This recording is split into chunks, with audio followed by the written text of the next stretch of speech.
Shri Hari look beyond the veil Tivamiva Matacha Pita Tivamiva Bandhucha Seka Tivamiva Vidyadravanam Tivamiva Sarvam Mam Devadeva by Hanuman Prasad Poddar, rendered into English by Shri C. L. Goswami and his associates.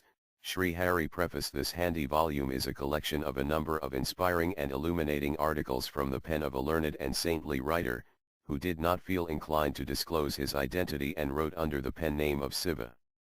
As he is no more in this world, having breathed his last on the March 22, 1971, we make bold to disclose his name and tell our readers that the writer was no other than the late Sri Hanuman Prasad Poddar, the renowned editor of the Hindi Kalyan and controlling editor of the English The Kalyan Kalpataru, the two popular and very widely read monthlies published by the Gita Press, with whose epoch-making services in the field of spiritual literature they are already familiar.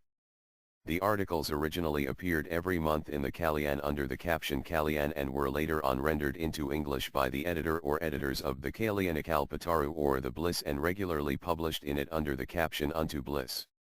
These articles have been highly appreciated by the readers of both the magazines and are read with avid interest every month. They speak for themselves and provide most excellent and sumptuous spiritual pabulum to the readers. The homely and touching instructions contained in them have a wonderfully universal appeal and are absolutely free from sectarianism or dogmatic touch. They can be read with equal benefit by the followers of all religious creeds and, if followed with reverence, are sure to take them to lofty spiritual heights. The articles have also appeared in a number of handy volumes in Hindi, and we are reproducing below the words of the author himself introducing the very first volume to the readers. The mind is an ocean of thought waves. Many such thought waves arise in the mind of Siva, and some of them get recorded too. This small collection of the aforesaid thought waves reduced to writing is being released. The faults of tautology and desultoriness may be noticed in this collection, for, after all, they are waves of the mind. It is no doubt true that there is a law operating behind the waves too, and that they move in regular succession, but we are unable to perceive that order with our physical eyes. What we see are so many disorderly and irregular forms of the waves moving along with the blasts of the wind. It is possible those who view these waves with a critical eye may be able to discern some order even in this collection of thought waves. Siva, however, has no concern with this. At the instance of the publishers, Siva has only strung together passages strewn here and there and given a heading to them. Siva does not know whether this will or will not prove to be the source of any benefit or amusement to the readers. We have great pleasure in introducing to the English-knowing public this fourth small volume of the series under the caption Look Beyond the Veil, with the hope that it will be read with the same interest and benefit as the three preceding ones. Gorakhpur, Guru Purnima, C. L. Goswami 1971. Look beyond the veil. Remember, the whole of this creation and all its activities are nothing else than God. It is God who evolves himself in himself, it is he who sustains himself by himself, and it is he again who dissolves himself by himself. Through his own energy, Yogamaya, he himself becomes everything. Remember, he is never disunited from you. Disunion being out of the question, the truth is that it is God who is carrying on his sport in your form.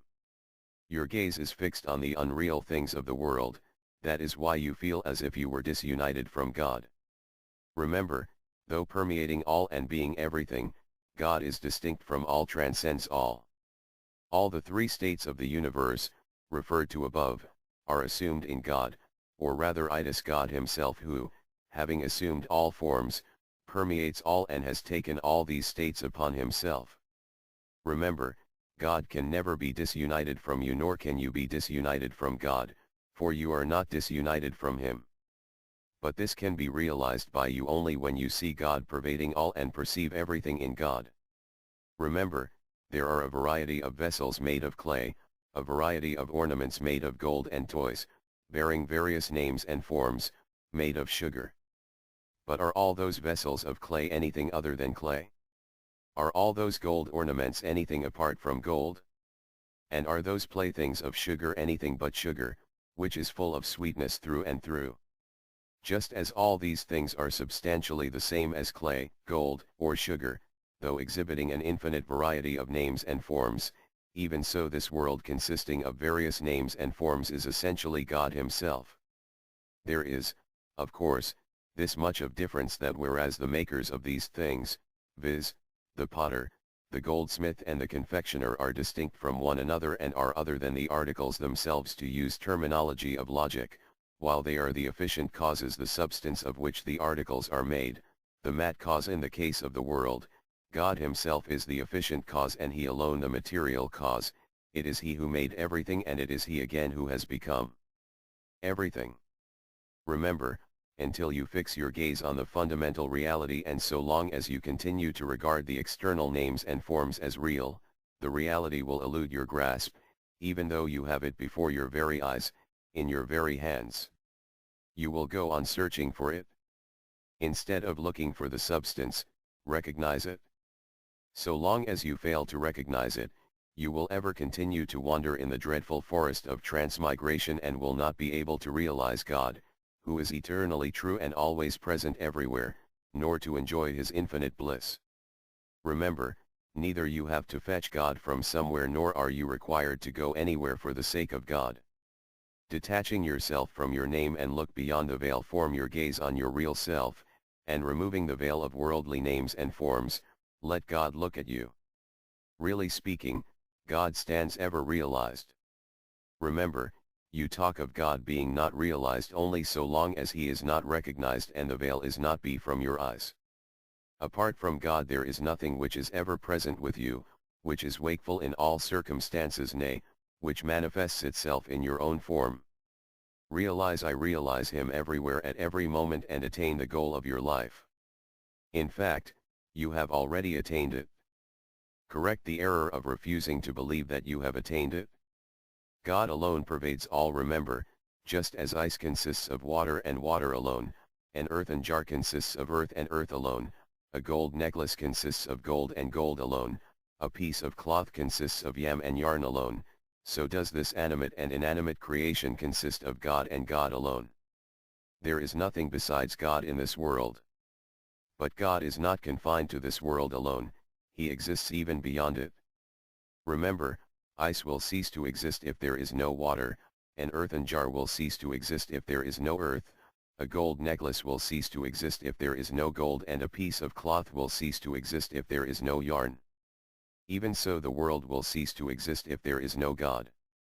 Shri Hari, look beyond the veil. Tivamiva Matacha Pita Tivamiva Bandhu Cha Seka Tivamiva Vidyadravanam Tivamiva Sarvam Mam Devadeva by Hanuman Prasad Poddar, rendered into English by Shri C. L. Goswami and his associates.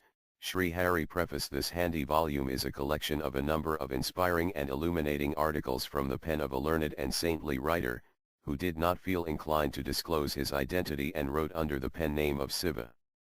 As he is no more in this world, having breathed his last on the March 22, 1971, we make bold to disclose his name and tell our readers that the writer was no other than the late Sri Hanuman Prasad Poddar, the renowned editor of the Hindi Kalyan and controlling editor of the English The Kalyanakal, the two popular and very widely read monthlies published by the Gita Press, with whose epoch-making services in the field of spiritual literature they are already familiar.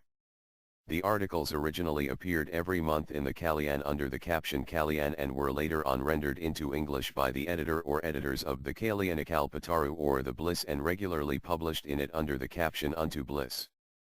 These articles have been highly appreciated by the readers of both the magazines and are read with avid interest every month. They speak for themselves and provide most excellent and sumptuous spiritual pabulum to the readers. The homely and touching instructions contained in them have a wonderfully universal appeal and are absolutely free from sectarianism or dogmatic touch.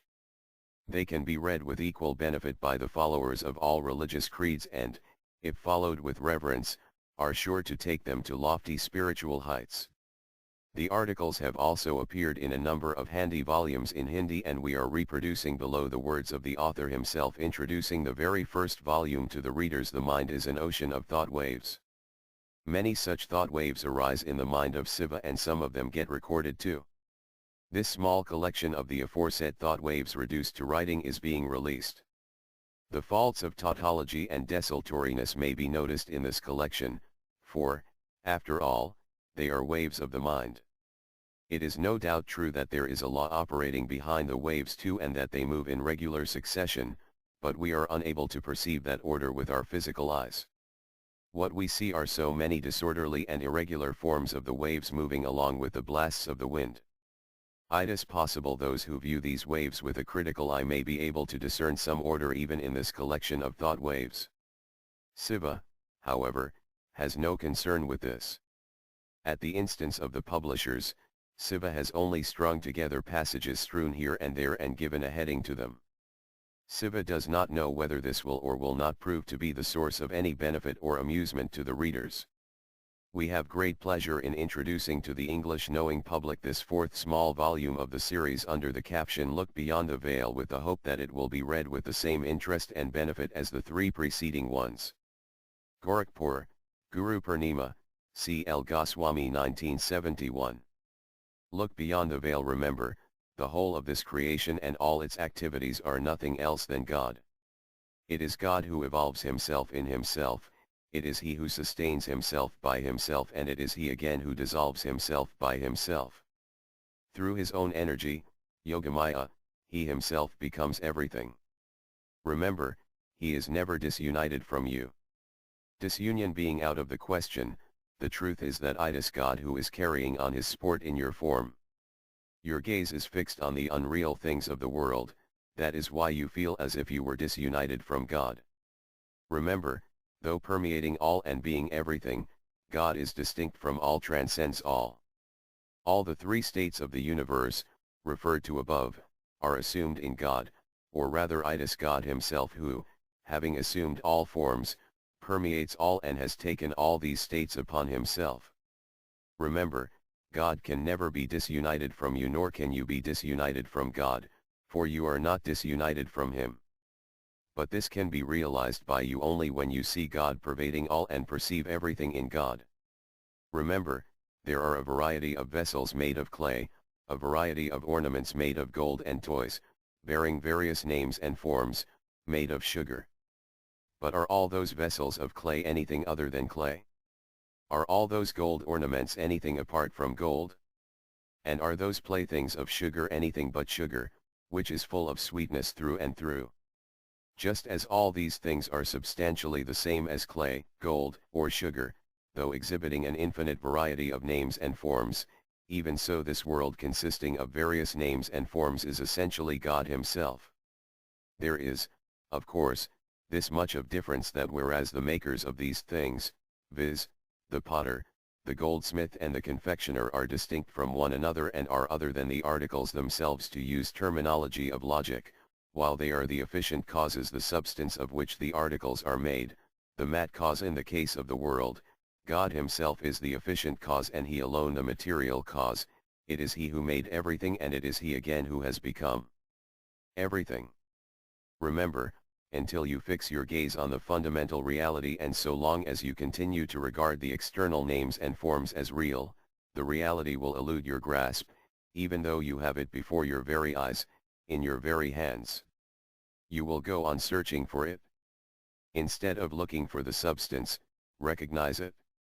So long as you fail to recognize it, you will ever continue to wander in the dreadful forest of transmigration and will not be able to realize God, who is eternally true and always present everywhere, nor to enjoy his infinite bliss.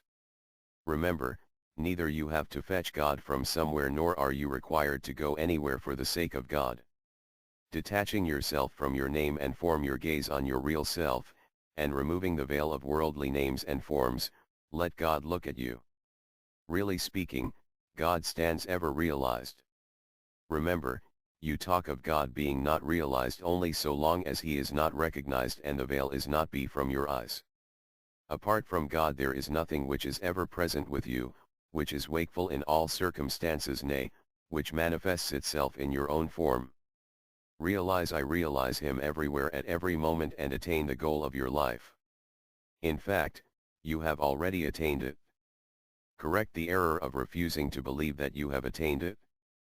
God alone pervades all. Remember, just as ice consists of water and water alone, an earthen jar consists of earth and earth alone, a gold necklace consists of gold and gold alone, a piece of cloth consists of yam and yarn alone, so does this animate and inanimate creation consist of God and God alone. There is nothing besides God in this world. But God is not confined to this world alone, he exists even beyond it. Remember, ice will cease to exist if there is no water, an earthen jar will cease to exist if there is no earth, a gold necklace will cease to exist if there is no gold, and a piece of cloth will cease to exist if there is no yarn. Even so, the world will cease to exist if there is no God. On the other hand, water continues to exist even when there is no ice, earth persists even when there is no earthen jar, gold is there even when there is no necklace, and yarn remains even when there is no cloth. Similarly, God exists even when there is no creation. Remember, countless millions of universes exist in a fraction of the Godhead, God's infinitude knows no bounds. Remember, just as the world consists of nothing else than God, whatever is happening in the world is nothing but a pastime of God. And the sportive Lord and his sport are essentially the same. Remember, God alone comprises all, and at the same time it is he who transcends all. God alone is manifest in the form of countless universes, and he alone stands apart from them all and is absolutely formless. It is he who does everything, and he alone is absolutely actionless. God alone is endowed with endless inconceivable beatific virtues, and he alone is entirely devoid of attributes. Thus God is he who manifests himself in diagonally opposite attributes, forms and states of existence at one and the same time, and is yet altogether and ever beyond them all. Remember, conceiving God as such, he who worships him, seeing him everywhere and in all, speedily realizes him and becomes one with him.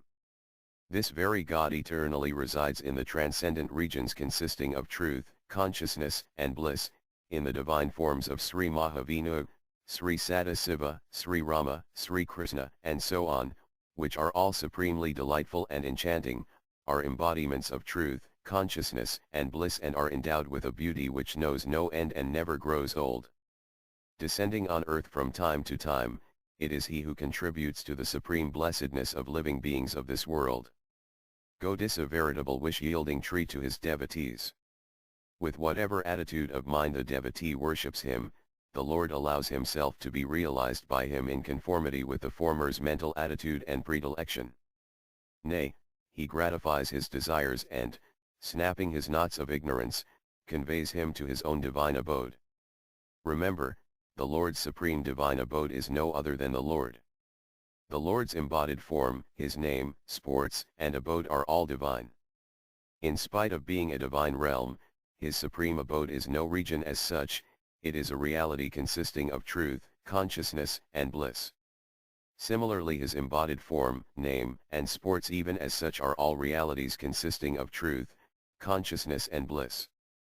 There is no material change, no element of Maya in them.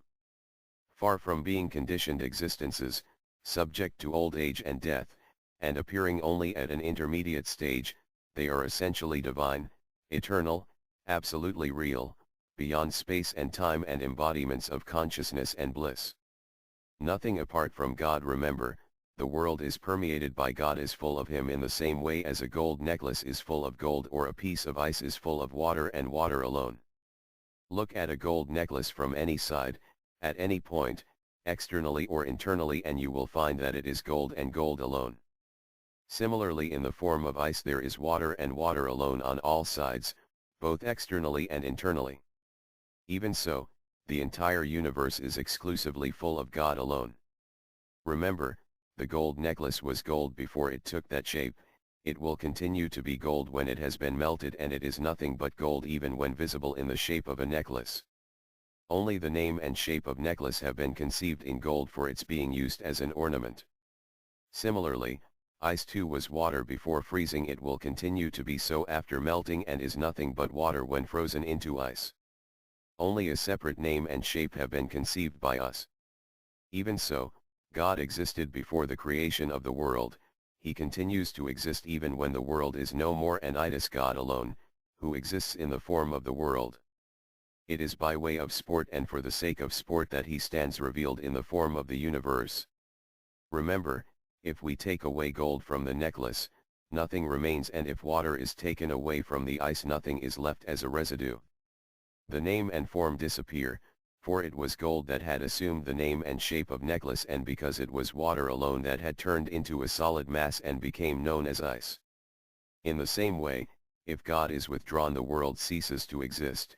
It is in God himself that the name and form of the world stand conceived. Remember, just as a gold necklace and ice have no existence apart from their material cause, viz., gold and water, the world has no existence apart from its material cause, God. God and God alone exists in the world. If God is divorced from the world, the latter is divorced from the world. The latter will cease to exist in the same way as a necklace and ice do when gold and water are separated from them. Remember, although the material cause in the case of a gold necklace is gold and water in the case of ice, a goldsmith can be the efficient cause in the case of the former and a refrigerating machine in the latter case if the ice is machine-made. But such is not the case with regard to the world. So far as the creation of the world is concerned, the material cause or the stuff of which it is made is not different from the efficient cause or the maker. Just as a spider takes out the saliva from within itself and weaves a web out of it, and even as water freezes of itself into ice due to cold in the atmosphere, so God himself enters into the constitution of the world and he alone is its maker or efficient cause. That is why he is known as the material cum efficient cause of the world. Remember, just as in a rosary made of thread beads strung on the same thread there is thread and thread alone, in the same way it is in God alone that the world exists, and it is God alone who stands revealed in the form of the world. There is nothing else apart from him. Realize this truth and become one with him without any effort. The reality behind duality, remember, it is the personality of the Lord as united with his divine potency that is designated as his dual form or dual personality. This potency of the Lord is ever united with him, and it is due to this potency that the Lord is potent, and it is for this reason that he is ever present in his dual form. But this dual form of his is not like a pair of individuals or objects existing at one and the same place, indifferent to and entirely independent of each other. Though essentially one, the two forms are manifested independently only to introduce his charming Lila. If we reject the one, the other will be altogether untraceable. Remember, just as duality always exists in the concept of a substance and its potency, a category and its cognizability, a substantive and its adjuncts, a word and its meaning, the sun and its effulgence, fire and its burning capacity, so there is duality in Brahma. Perpetually too, not only in the relative plane but in reality too, they are eternally one, and eternally one, they are perpetually two, perpetually apart, they are eternally identical, and eternally identical, they are perpetually apart. They are always two in one and perpetually one in two. Remember, Brahma, which constitutes the supreme reality, transcends all and yet enters all as then cause. It is through Brahma as the cause of all that we get a clue to the transcendent reality, and the transcendent reality, again, is the ground of that which enters all as their cause. Really speaking, the non-dual and integral substance of Brahma embraces both these aspects. That ultimate and supreme reality is one without a second, entirely beyond time and space and above all states and transformation, absolutely unlimited and consisting of truth, consciousness, and bliss, and again it is that reality which is revealing its enrapturing and absolute existence consisting of truth, consciousness, and bliss through all space and time and through all states and changes. While, on the one hand, it is absolutely unrelated to and unlike anything perceptible, comprehensible, describable, thinkable, or conceivable, the same indestructible and absolute supreme spirit which is beyond time, beyond all states and transformation, beyond the ken of the senses, mind, and intellect, all tranquil and infinite, is simultaneously ever present at all times and in all space, in all existences and in all states. Remember, the same supreme spirit constituting the highest reality and transcending all is the cause of all causes, all-pervading, interpenetrating all and the inner controller of all. The same most subtle, ever undifferentiated, immutable non-dual supreme reality is the source of all created beings, moving as well as stationary, nay, the sole material as well as the efficient cause of the endless variety of substances. It lies beyond the universe and is at the same time the maker of the universe, the knower of the universe and the universe itself. Remember, it is the one supreme reality God, that has become many in fact.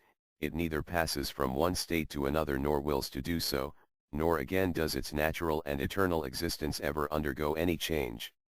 Motion and rest, manifest and unmanifest, activity and withdrawal from activity, sensuality and abstemiousness, spiritual endeavor and its consummation, desire and its goal, past and future, remote and near, one and many, all these ever stand unified in that supreme spirit, for that integral substance consisting of truth, consciousness and bliss is absolutely undifferentiated.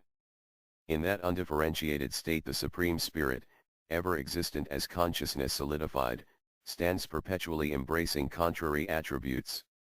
Remember, since there can be no sport without a second, the eternally sportive Lord ever goes in a pair. It is out of question for him to undergo any change of circumstances due to passage of time. That is why, he ever goes in a pair, and in this eternal duality lies his integral unity. His eternal revelry in his own self, his unceasing enjoyment of his own infinite presence, infinite wisdom, infinite lordship, infinite beauty, and infinite charm goes on uninterrupted. He alone is sweetness worth relishing, and he himself is the relisher. He is goddess Lakshmi and he himself is Lord Narayana, he is goddess Uma, Parvati, and he alone is Lord Maheswara, he is Sita and he himself is Sri Rama, he is Radha and he alone is Sri Krishna, he is Sakti, the divine potency, and it is he, who is possessed of this potency, he is the beloved and he alone is the lover. This ever delightful dual personality of his as well as his transcendent amorous pastime is eternal, real and everlasting. Goal of human life. Remember, a human being in the true acceptance of the term is he who is endowed with humanity. And humanity mainly consists in directing the course of one's life towards God and marching towards one's own true welfare. If this is lacking, a man is no better than a brute. Eating food, going to sleep, fear of enemies and danger, copulating with a member of the opposite sex and giving vent to anger, all these traits are found in a beast in no smaller measure than in a human creature. The only feature which distinguishes a human being from a beast is that the former can give his thought to his own welfare, strive towards that end and attain it. He who lacks this discrimination is a mere beast in human semblance. Remember, man is possessed of intelligence bestowed on him by God and he has been allowed freedom of action. Turning this intelligence and freedom of action to good account, he can not only grow to be a superman or a god but can even attain the divine state, the supreme goal of human existence. If, on the other hand, he abuses this divine gift, he lapses into transgression and turns a veritable demon. He then becomes a positive source of torment to the living creation by doing serious harm to them every moment by his vilest devilish acts. Consequently he is deprived of God's realization or salvation. Remember, such a demon in human garb strives incessantly for securing and enjoying luxuries, making this the sole aim of his life, and remains engrossed in endless worries and engaged in evil practices till the last moment of his life. In this way his human life is not only entirely wasted but he is repeatedly cast into contemptible demoniac wombs and even into the infernal regions, which are worse than the former. Far from being a means of redemption, human life proves a terrible curse for him. This constitutes a most tragic failure of human life, resulting from its perversion. Remember, there is only one momentous work for accomplishing which you have come to this world and which could not so far be accomplished in any other species. That momentous work is to realize God, and for that you are thoroughly qualified. But, forgetting this most sacred object of your life, you are madly running after animate beings and inanimate objects that are sure to betray you in the end, and that you will have to leave behind while departing from this world. You will then have no choice left to you but to repent. Remember, God realization alone is the supreme end of your life. Therefore, perform all your duties for the sake of His pleasure alone. Constantly merged in His thought, worship Him with every act of yours. Do everything efficiently and well, make no slips. Do not spoil your work through sloth or error, but do it for his sake alone. Purge your mind of all hopes and aspirations. Acts done for the sake of God are only those which are free from attachment and are not motivated by the desire for self-gratification, nay, which are marked by indifference in the matter of result, whether it is favorable or unfavorable, and which are neither prejudicial to the interests of any other creature nor mar anyone's happiness. Remember, those actions which are prejudicial to the interests of other creatures or mar others' happiness are not intended to please the Lord. They will never bring happiness to you in the end. A man who hopes to attain happiness by marring the happiness of others is really very unfortunate. Such actions evoke his displeasure and bring infinite woes in their wake. Therefore, constantly beholding his presence in all creatures, propitiate him through benevolent service to all. Never forget the goal of your human life and fulfill your human existence by attaining this goal before you leave this body. Life's paramount duty. Remember, God is beyond all and yet embraces all. There is no space or time, no object or living being, no concept or view, in which God is not ever ceaselessly and continually present. To tell you the truth, everything in substance is He. Remember, despite such a God, who is all-embracing and ever-present everywhere, you are deprived of the privilege of realizing Him, of attaining eternal peace consequent on God's realization only because He is not your goal. If God be your goal and if it is believed that He thus embraces all, you are sure to realize Him whatever object, qualified or unqualified, with or without form, you see and in whatever light you see it, for God is the only all-pervading universal reality. Remember, your human life is intended for God's realization alone, and the latter depends on your own one-pointed desire. The utility and fruition of life lies in God's realization and God realization alone, without which everything is useless and a curse. Remember, construction and destruction, coming into existence and ceasing to exist, union and separation constitute the very nature of the world. If you seek to turn its objects into something ever in the process of making, ever existing and ever united, it will be a wild goose chase on your part. This can never happen. Here, life is invariably wedded to death. And if by chance an object proves to be comparatively long-lived, it will be wrong to believe that the same will be of the nature of bliss alone. So long as there is a feeling of want lurking in your mind and so long as it is haunted by a desire to supply the wants, nothing can ever give pleasure to you. To tell you the truth, the soul can never be free from want until it has realized God, who is perfect, eternal, true, and spiritual. The soul being an eternal part of God, it naturally craves for the perfect, the eternal, the true, and the all-conscious. How can objects which are imperfect, transient, unreal, and lifeless satisfy its wants? Remember, failing to realize the true nature of the world, if you remain entangled in it, and continue your quest for, and endeavor to create amenity, not only will amenity ever elude your grasp, but you will also fail to remember God, and thus your human life itself will come to nothing. Therefore, without the least delay, apply yourself to the task of attaining the real soul of life. Freely allow everything here to take shape as it may, according to the decree of Providence. Really speaking, your interests will not in the least be affected thereby. Then why waste time in attempting to undo or alter it? Every moment of this life should be devoted solely to the attainment of the highest goal, viz., God. Remember, of the entire span of your life, that moment alone is useful and valuable, which is spent in an endeavor to realize God. Deem yourself fortunate only when every moment of your life is devoted to God. Try to keep your mind fixed on God every moment, no matter whether you are standing or sitting, eating or drinking, walking or sleeping, seeing or hearing. Never let God slip out of your memory. Continue all your life activities remembering Him all the time, and be positive in your mind that God remembrance, being the only means of realizing God, is the foremost and paramount duty of life. Remember, if due to negligence you keep your life engrossed in the fruitless and baneful enjoyments of the world, which are productive of sorrow alone, you are a great fool and you shall have to repent very much afterwards. But then there will be no remedy left in your hands. Therefore, Do not lose this excellent opportunity in the shape of human birth, obtained by you through divine grace. Devote every single moment of it to efforts for God realization.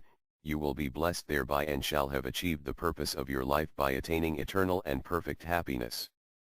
Road to bliss. Remember, just as a fire does not get extinguished by adding fuel to and pouring ghee on it, on the other hand, it blazes all the more, so the soul's craving for enjoyment does not cease through self-indulgence.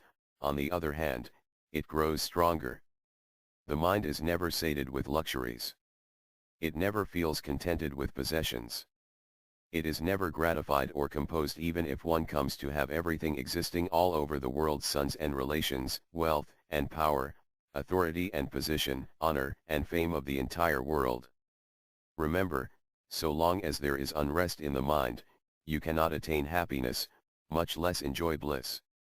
Just as the light of a lamp remains unsteady in a disturbed atmosphere, so that one cannot see even things near at hand, so a disturbed and restless mind is unable to perceive God, the supreme reality who is so proximate to us, and his integrally blissful character, and runs about in quest of it throughout the outside world. Therefore, try to divest your mind of all cravings. Remember, hankering is overcome by contentment alone. Contentment is not synonymous with sloth or lack of industry or despondency born of frustration. Suppose you eagerly longed for an object and strained every nerve to attain it, but could not. Now if you cease from further striving and reconcile yourself to your lot, this spirit of forced resignation does not fall under the category of contentment. So long as the longing is there, your contentment has no meaning. Contentment, truly speaking, is a royal road to the enjoyment of happiness and bliss, access to which is had by reposing faith in the benign dispensation of God or by establishing oneself in the eternally blissful character of the self.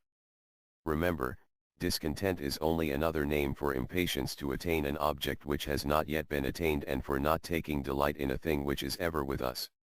The self is ever present with us, it is devoid of attachment and free and consists of supreme bliss. Contentment denotes a feeling of gratification with the self. Revel in your real self and do not hanker after any external object.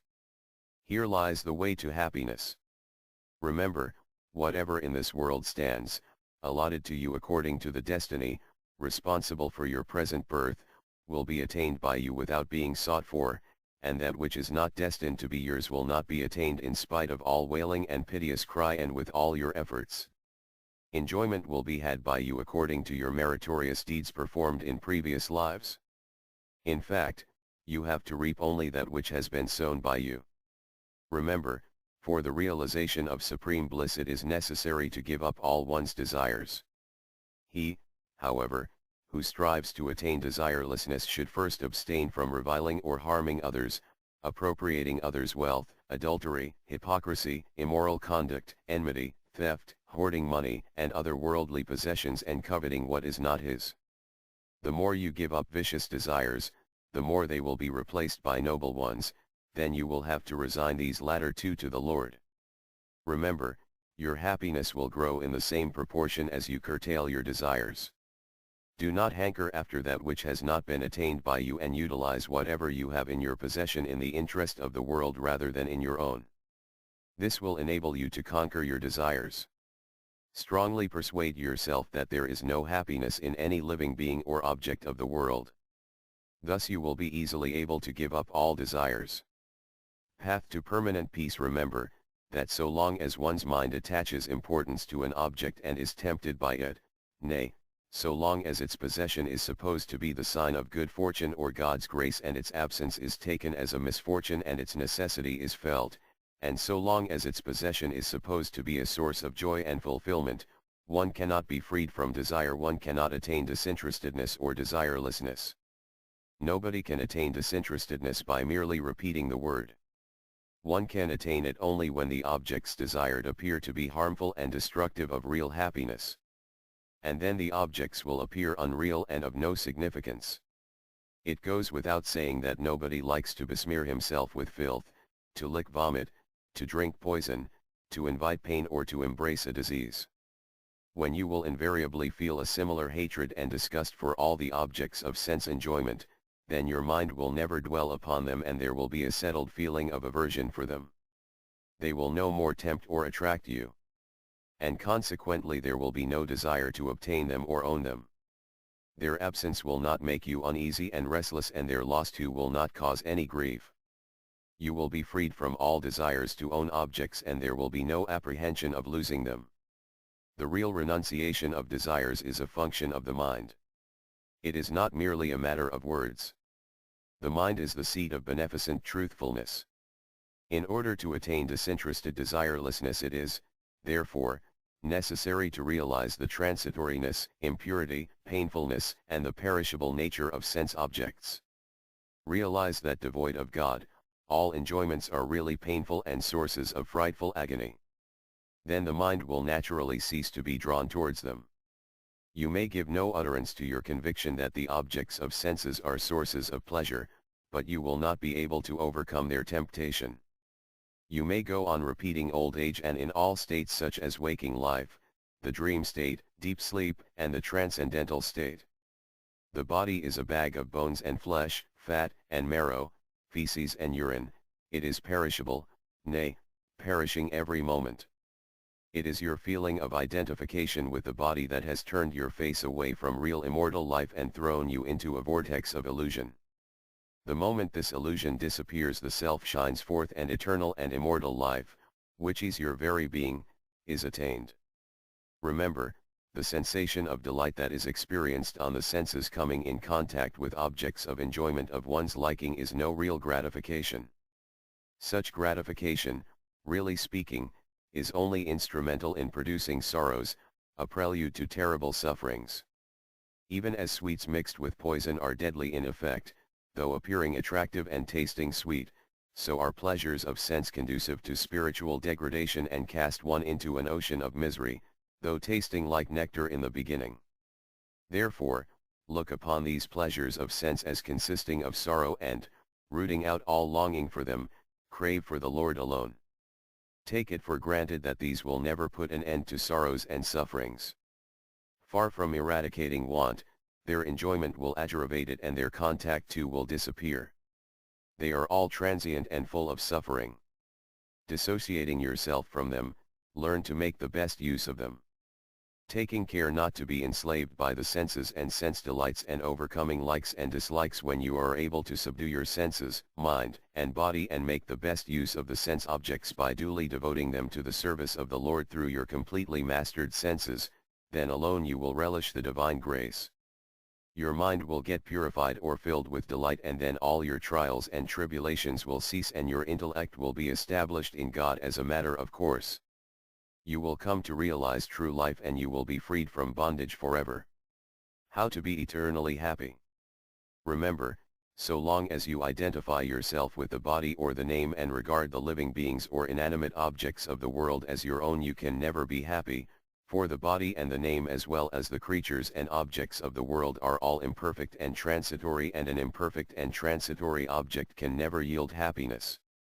It is always attended with a craving to supply the deficiency and with the vexing fear of losing the object attained. Remember, so long as you identify yourself with the body and look upon the creatures and objects of the world as your own, your nasty wretchedness and your dirty egotism will ever persist in you and continue to make you unhappy and uneasy of mind. When a part of space is enclosed by four walls and a roof is built over them, it assumes the form of a room, which turns out to be small in comparison with some and large as compared to others. Where it is small, it accounts itself small and has consequently to cringe before the larger ones, and where it is large it deems itself large in comparison to others and feels elated. The creatures and objects of the world too, however, much they may be regarded as one's own by anyone, needs must be inferior to some and superior to others. Hence, they too must continue to be a source of humility and pride, which will take the shape of jealousy, malice, arrogance, conceit, and so on, bringing newer and newer sorrows in their train. Remember, so long as you identify yourself with the body and regard the creatures and objects of the world as your own, you will never be free from the bondage of mundane existence. You will continue to be clothed with newer and newer bodies, and your contact with and separation from your beloved objects will never cease, and thus eternal happiness will ever remain out of your sight. Remember, it is for being completely and finally rid of all sorrows and sufferings and for realizing the constant and everlasting bliss of absorption into Brahma, which is no other than you, that this human body has been vouchsafed to you. One should make the best use of it while there is time yet. Therefore, withdraw the feeling of I-ness from the body, taking it to be a material, transient, perishable and unreal adjunct, and, looking upon the creatures and objects of this world as illusory like the objects seen in a dream, destroy the very foundation of mindness. And identify yourself with the eternal, uncaused and ever undeniable supreme reality known by the name of the Spirit or the Absolute. Even as the space enclosed within a room may get rid of the misconception about its separateness and smallness and, realizing through ratiocination its undisputed identity with the infinite space, get merged in it, in the same way you too should get rid of your distinct jivahood, realizing it to be a creation of delusion, and be established in oneness with the spiritual essence, which is ever one, eternal, pure, awakened and identical with you. Nay, view all living beings and objects of the universe too as identical with the same essence. Rid of your false notion of I-ness and my-ness, you will thereby be able to realize the bliss of the integral, all-perfect, infinite, and conscious Spirit which is all wisdom and which is your eternal and real nature. Nay, you will be established in your essence, which is all truth, all consciousness and all bliss. Remember, in the same way you can realize the object of your life by recognizing yourself to be none else than a servant of the Lord and confining your mindness to the all-auspicious lotus feet of the Lord. Be convinced that the Lord alone is your eternal and real friend and master, that his delightful and soul-ravishing lotus feet are your only property and that to serve them unconditionally with intrinsic joy and without expecting any return is the natural course of your life. If you do this, you will be able to attain everlasting happiness by betaking yourself to the Lord, who is an embodiment of eternal, true, perfect, and infinite joy. Remember, then will your nasty wretchedness caused by want of worldly things disappear and your dirty egotism engendered by the acquisition of ephemeral things vanish. A divine humility will manifest itself in you, which will reduce you to a state of utter destitution and make you a favorite of the Lord. And along with it will appear that divine egotism which will rid you of physical old age and death and will eternally raise you to the exalted position of a servant, a divine attendant of the Lord, the supreme ruler of all the worlds, who is your best friend and who is so fond of his servants. Index of greatness. Remember, the real prestige of a man lies in godly virtues manifested in every department of his life in his divine life. Wealth and position have nothing to do with life's greatness. Wealth can be possessed even by dacoits given to atrocious deeds. Nay, wicked demons too may temporarily occupy the throne of a universal monarch through their demoniac power, which is a source of terror to the whole world. Remember, they who have brought a stain on the face of humanity by their evil deeds and wicked dealings, and who are setting up a mean and depraved ideal before the world through their immoral acts, may for a while win false acclamation and esteem by overawing with their wealth and authority a section of humanity who are generally vain flatterers, deluded and given to sensuous enjoyment. But they are bound to reap the terrible consequences of their misdeeds. Remember, just as a successful thief or robber secures honor and respect in his own circle of thieves and dacoits, even so a man can win applause and acquire preeminence in the company of fallen souls by the superiority of his degenerate acts. But this respect and honor, applause, and reputation, further degrade him. And he can never elude the observation, laws, and punishment of the omnipotent Lord, who awards the fruit of all good and evil deeds. Remember, a man may practice hypocrisy by pretending goodness and putting on the garb of a gentleman in order to cheat guileless folk, and may even succeed in his evil designs. But his dissimulation can never deceive the all-knowing Lord. He will stand unmasked before him and cannot escape the bitter fruits of his actions. Remember, an impostor may believe that he is very clever and can very easily hoodwink the people, but alas! In reality he deceives himself. He loses his real wealth, the wealth of divine properties, and thus does himself incalculable harm. Remember, the following 26 are the principal divine traits or divine virtues: fearlessness, purity of mind, fixity in Jnana Yoga, spiritual wisdom, munificence, inits sattvika form, control of the senses, yajna, a tendency to worship God and perform sacrifices for his propitiation, habitual study of the Vedas and other scriptures and chanting of divine names, austerity, guilelessness, nonviolence in thought, word, and deed, truthfulness, absence of anger, self-denial, placidity of mind, disinclination towards malicious gossip, compassion towards all beings, ungrabbing nature, amiability, sense of shame in committing evil deeds, absence of frivolity, sublimity, forbearance, fortitude, external purity, bearing enmity to none and absence of self-esteem.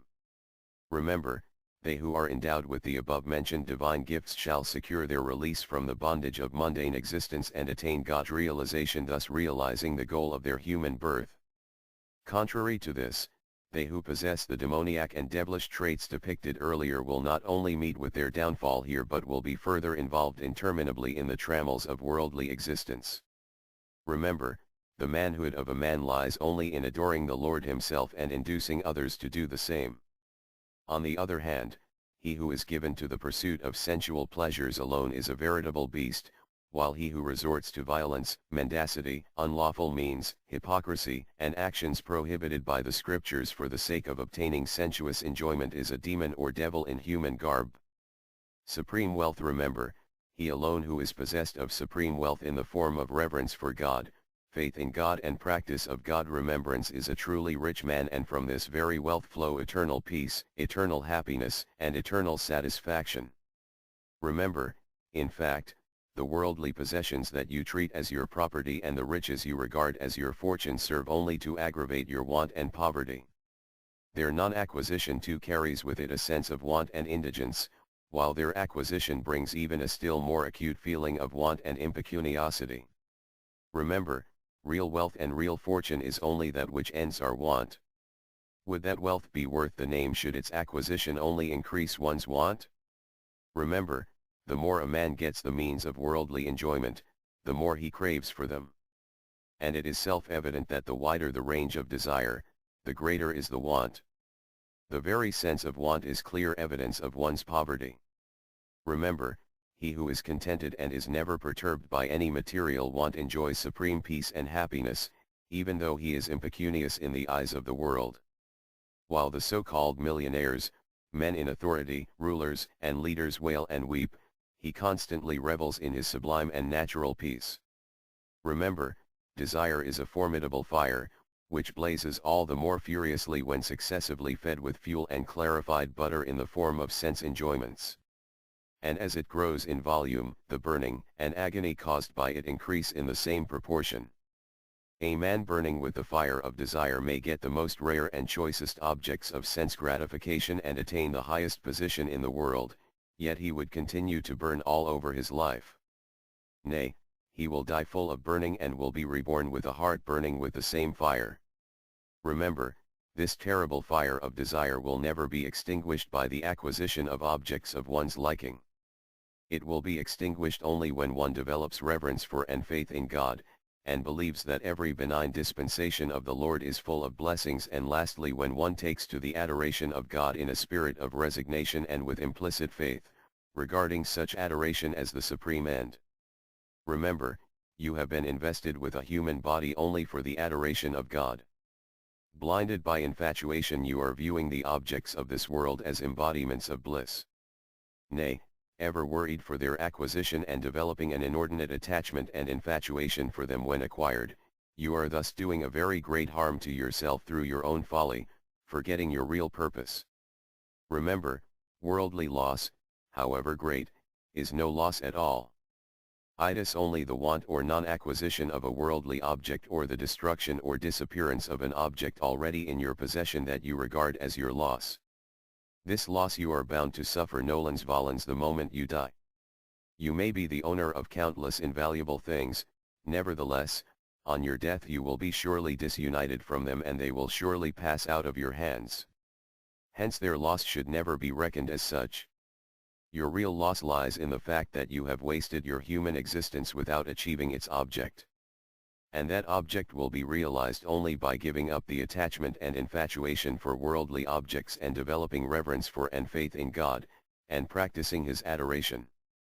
Recall your reality. Remember, so long as you find delight in the pleasures of sense and so long as there exists in your mind a craving for their enjoyment, the practice of adoration that you may indulge in at times will have for its object such pleasures alone, rather than God. As regards God, your mind will look upon Him only as a means to the attainment of luxuries. And if you fail to secure luxuries of your liking, you will give up the practice of adoration and take recourse to some other means. Remember, they who are devoted to the Lord and view all blessings in Him do everything for the sake of the Lord. Even if they pursue pleasures of the sense conformable to the teachings of the Scriptures, they do it for the sake of the Lord alone. Such pleasures as are not agreeable to the Lord or appear even the least harmful to His adoration and remembrance, they forthwith renounce, even as one would give up food mixed with poison, however charming, delightful, sweet, and agreeable it may be. Remember, a man given to the pursuit of sensual pleasures seeks God for the sake of such pleasures. The gratification of senses occupies the foremost place in his mind, God being relegated to a secondary place. A devotee, on the other hand, pursues luxuries too for the pleasure of the Lord. To him it is God alone that matters. Luxuries are of any use to him only when they are serviceable to the Lord. Remember, the human body has not been vouchsafed to you for dwelling on, accumulating and pursuing the objects of senses. For the pursuit of sensual pleasures there exist innumerable bodies other than the human body. The latter has been vouchsafed only for contemplating on the Lord, for imbibing the ideas about God and for rendering service to the Lord. The humanity of a man lies in taking his life to the God-ward path.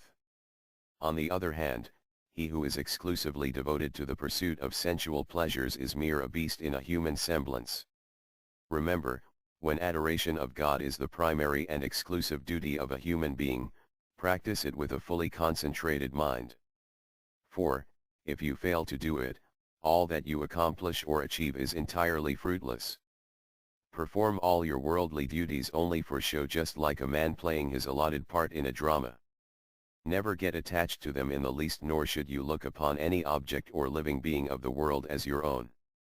As regards adoration of God, practice it with the utmost attachment and, withdrawing all your sense of possession from everything else, direct it exclusively towards the Lord.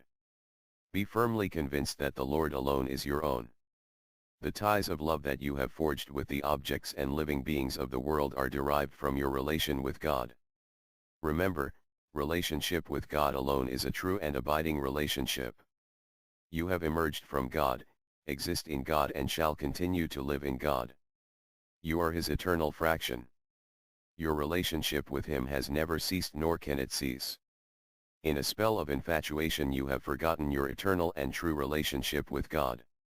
It is therefore that, leaving God, you are running after the transient and sorrow-yielding pleasures of sense, and recognize the fulfillment of your life in accumulating and enjoying the objects of senses. That is why you remain ever deprived of real happiness and continues to pass from one suffering to another and migrate from one body to another. That is why you remain incessantly rotating in the whirligig of births and deaths. Recall your true character. Recollect your eternal and true relationship with God. Giving up the thought of sensual pleasures, contemplate exclusively and incessantly on the Lord. You will realize God, attaining true and uninterrupted supreme bliss. You will turn an embodiment of bliss, and your life will turn out to be a truly human life and get fulfilled. The globe will be blessed by your birth, by your very existence, and the universe will be hallowed thereby. Realize your true nature. Remember, you are an eternal part of the Supreme Spirit, which is truth, consciousness, and bliss solidified. Nay, you are the very Spirit which is truth, consciousness, and bliss in essence. Birth and death, age and disease, decay and growth are the properties pertaining to the body. You are untouched by them. You are neither born nor do you die, you never get old nor do you fall ill, you neither grow nor do you suffer diminution. You are always the same, you are uniform and unchanged in the past, present and future, and during the four states of existence: waking, dream, deep sleep and the transcendent state. Remember, the entire animate and inanimate creation is comprised in the soul, and the soul pervades the entire mobile and immobile creation. You are that immutable self, which is above all differences. Remember, the entire visible universe, including myself and yourself, all that is mine and yours, the vault of the heavens and the subterranean region, animals and birds, trees and mountains, the gods as well as the demons, human beings and giants and so on, is a projection of Maya. In fact, nothing exists beyond the soul, and that immortal and eternal soul is no other than you. Remember, loss and gain, honor and ignominy, praise and scandal do not belong to you. Nothing is your own or foreign to you, there is no enjoyer or anything enjoyable in you. You are one and eternally established in your own self. All these are nothing but your own forms evolved by your own volition. There is nothing other than you. Remember, you alone are the universe, and you alone are beyond it, for you are no other than the eternal Supreme Spirit, which pervades and at the same time transcends all. Remember, in the parlance of devotees, you are an eternal servant of your deity. But beyond the Lord and his devotees there is no third entity even there. Standing duplicated, for enjoyment of sport, as the Lord and his devotee, though essentially one, you continue to look at each other, to gratify each other, nay, to cajole each other. You love each other and find delight in each other. You are the lover of the Lord the loved one. You are sweetness personified, the Lord is the embodiment of bliss. This interplay of sweetness and joy is divine, beyond description, and eternal. Remember, those who recognize themselves neither as the Spirit nor as a servant of the Lord continue to be the constant slaves of Maya, even though they are essentially the eternal Spirit, consisting of truth, consciousness, and bliss, or an eternal servant of the Lord, and, caught in the whirlpool of Maya, go on suffering miseries of various kinds. Though all blissful, they remain full of dejection in spite of their being the immortal sons of immortality personified, they keep dying again and again. It is the presence of such men that has rendered the world a home of perennial sorrow and ever transient. Remember, the human body has been vouchsafed to us only in order to enable us to emerge from the realm of ignorance, which torments us by repeatedly delivering us to the bugbear of death, and to realize the true nature of God, and then, realizing the truth about our own self, enter into our own eternal being consisting of truth, consciousness, and bliss. Then it will be open to us either to get merged in God forever or, maintaining our duality, keep tasting the sweetness of conscious bliss. Remember, this golden opportunity is available in the human form alone. We can neither have this knowledge nor develop love for God in other species of life. Therefore, neglecting, ignoring or regarding as of secondary importance all other duties, apply yourself to this task of paramount importance and requiring prior attention. Remember, this is not a hard job, for here you have only to realize your true nature, which is a positively and eternally accomplished fact. You ever abide in God. Remember, God is always within you and you ever abide in him. You are never disunited or torn away from God. But until you come to believe this truth, you fail to realize it, and, haunted by baseless fear and considering yourself to be under the domination of Asurika Maya, you remain terror-stricken, sullen, overwhelmed with grief and full of worry. That is why you continue to burn day and night with unrest and internal agony. Remember, the moment you come to believe that the all-benign, all-auspicious, all-beatific, all-blissful, all-merciful, and all-loving Lord is ever at hand, and that his benedictory hand is ever inclined to rest on your head, that very moment his benedictory hand will descend and settle on your head, and your heart will instantly experience a calmness never known before.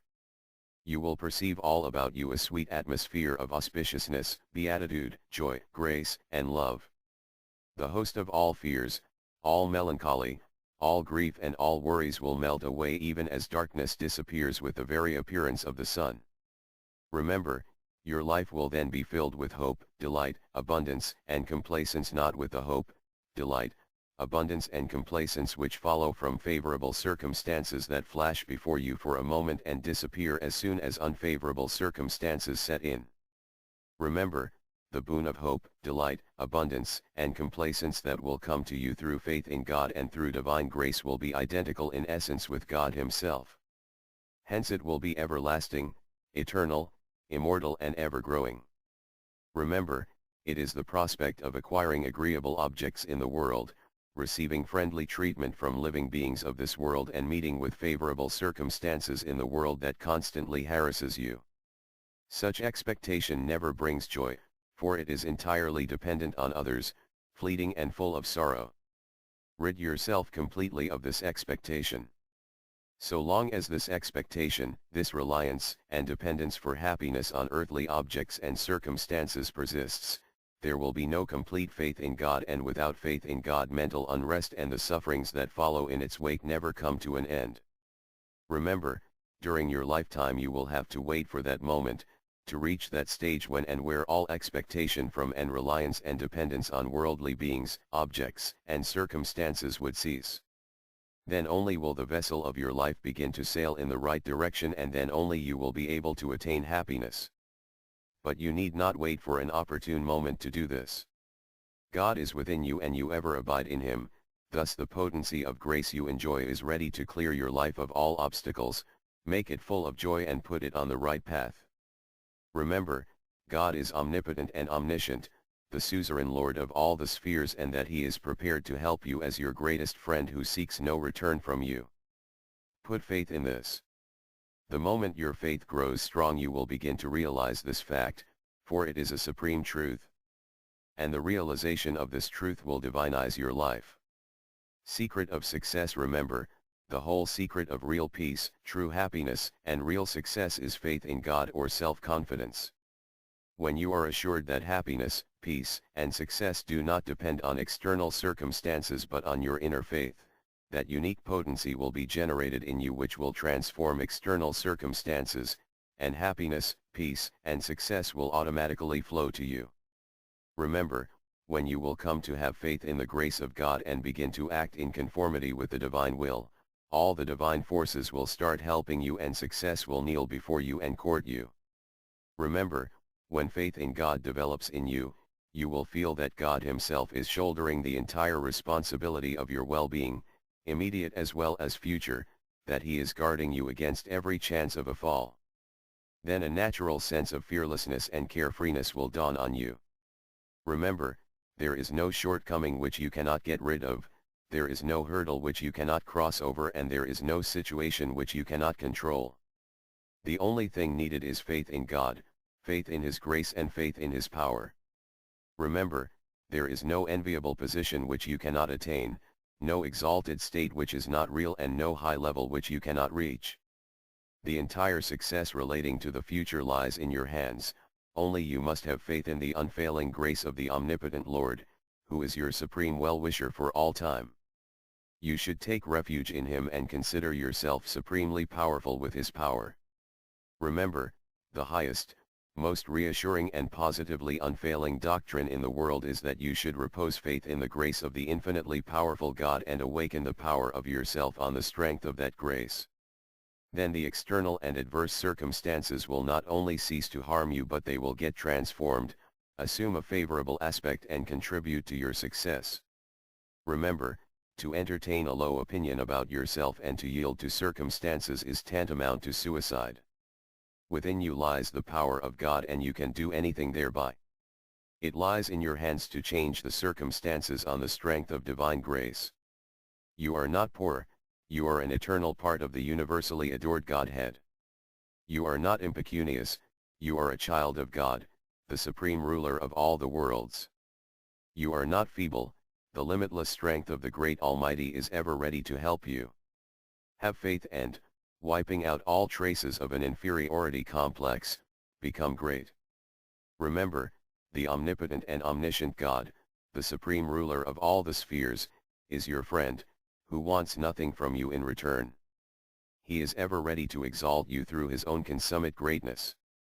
Repose faith in His mercy, have faith in His power, omniscience, and motiveless goodwill, and, conquering sins, adverse circumstances and hardships, attain true happiness, peace, and success.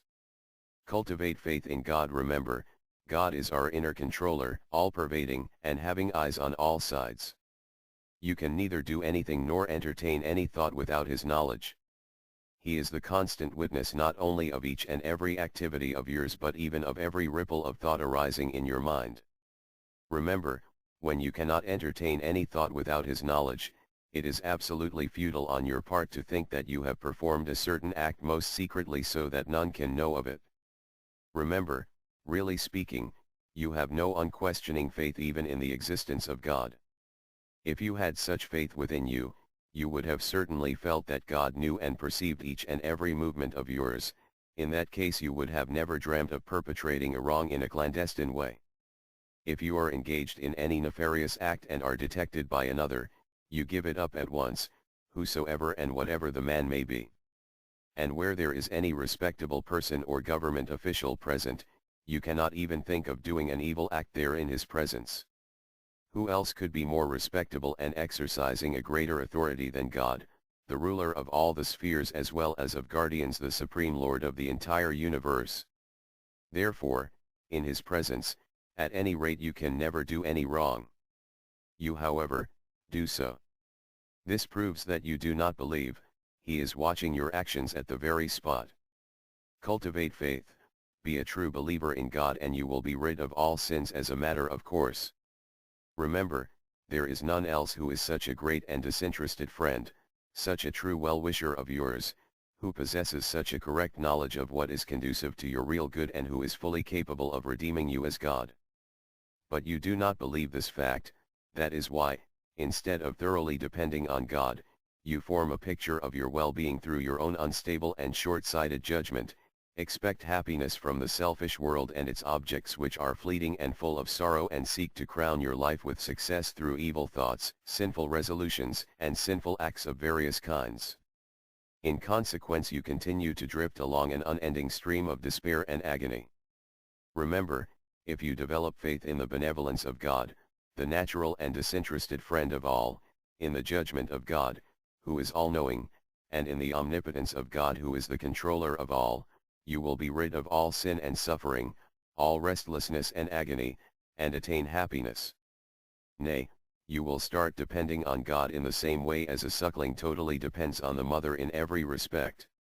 Remember, God himself will then take the whole responsibility of your perpetual well-being. The all-powerful God will look after and conserve everything conducive to your good already in your possession, and will also procure whatever is essential for you and conducive to your good but which you do not have. Steeped in bliss and supreme felicity and absorbed in his beatific thought, you will then remain engaged in suitable action through body and mind according to his injunctions and for his pleasure. Then every action of yours will conduce to his worship, and every action of yours will bring delight to him. Therefore, cultivate faith in the existence, omnipresence, inner controllership, benevolence, omnipotence and infinite knowledge of God, and throwing yourself entirely at his feet fulfill your human life thereby. God is ever ready to redeem, granted that the people of the world hold a good opinion about you, that you have earned a great celebrity, that you are adored and honored everywhere, but never conclude from this alone that you have really become good. Good you will become, only when your mind is purged of all impurities, when not only no trace is left in your mind of vicious thoughts and morbid feelings but it is filled with sublime thoughts and noble feelings. Remember, if you seek to cherish sublime thoughts and noble feelings independently instead of rearing them on the solid foundation of God, they will give rise to one stupendous evil in the shape of egotism, which will drive away all good ideas and noble feelings. Practice introspection, review the past and examine the present activities of your life. If you scrutinize your mind, you will clearly see that the extremely favorable opinion you entertained about yourself on the basis of others' reports was mistaken. You will find that the volume of evil and filth stored within you is so great that on detecting its presence you will begin to feel the life of anyone else as better than yours. A feeling of humility will appear in you, and then you will turn your eyes towards God, the holiest of the holy, nay, rolling at his feet, you will invoke him piteously in timid accents. Remember, you may have any number of vicious thoughts, evil traits, and immoral habits in you, God will never look at them. The Lord will look into the present state of your heart, he will hear your pathetic appeal. Remember, the moment you come to have faith in God, exclusively in God, the moment you put your trust in the Lord's unaccountable grace, His motiveless love, His benignant disposition, your vicious thoughts, evil traits, and immoral habits will cease in the same way as the fearful darkness of a moonless night disappears the moment the day dawns. Remember, God is unaccountably compassionate, He is the disinterested friend of all who breathe, the portals of His heart are ever open for all, you can fearlessly resort to His feet, but you are not doing so, precisely because you have no hatred for your evil traits, vicious thoughts, and immoral habits. You have not only given them shelter in the sphere of your life but you love them, you recognize them as your companions. Nay, you are anxious to cherish them fondly, and seeking glory in their company.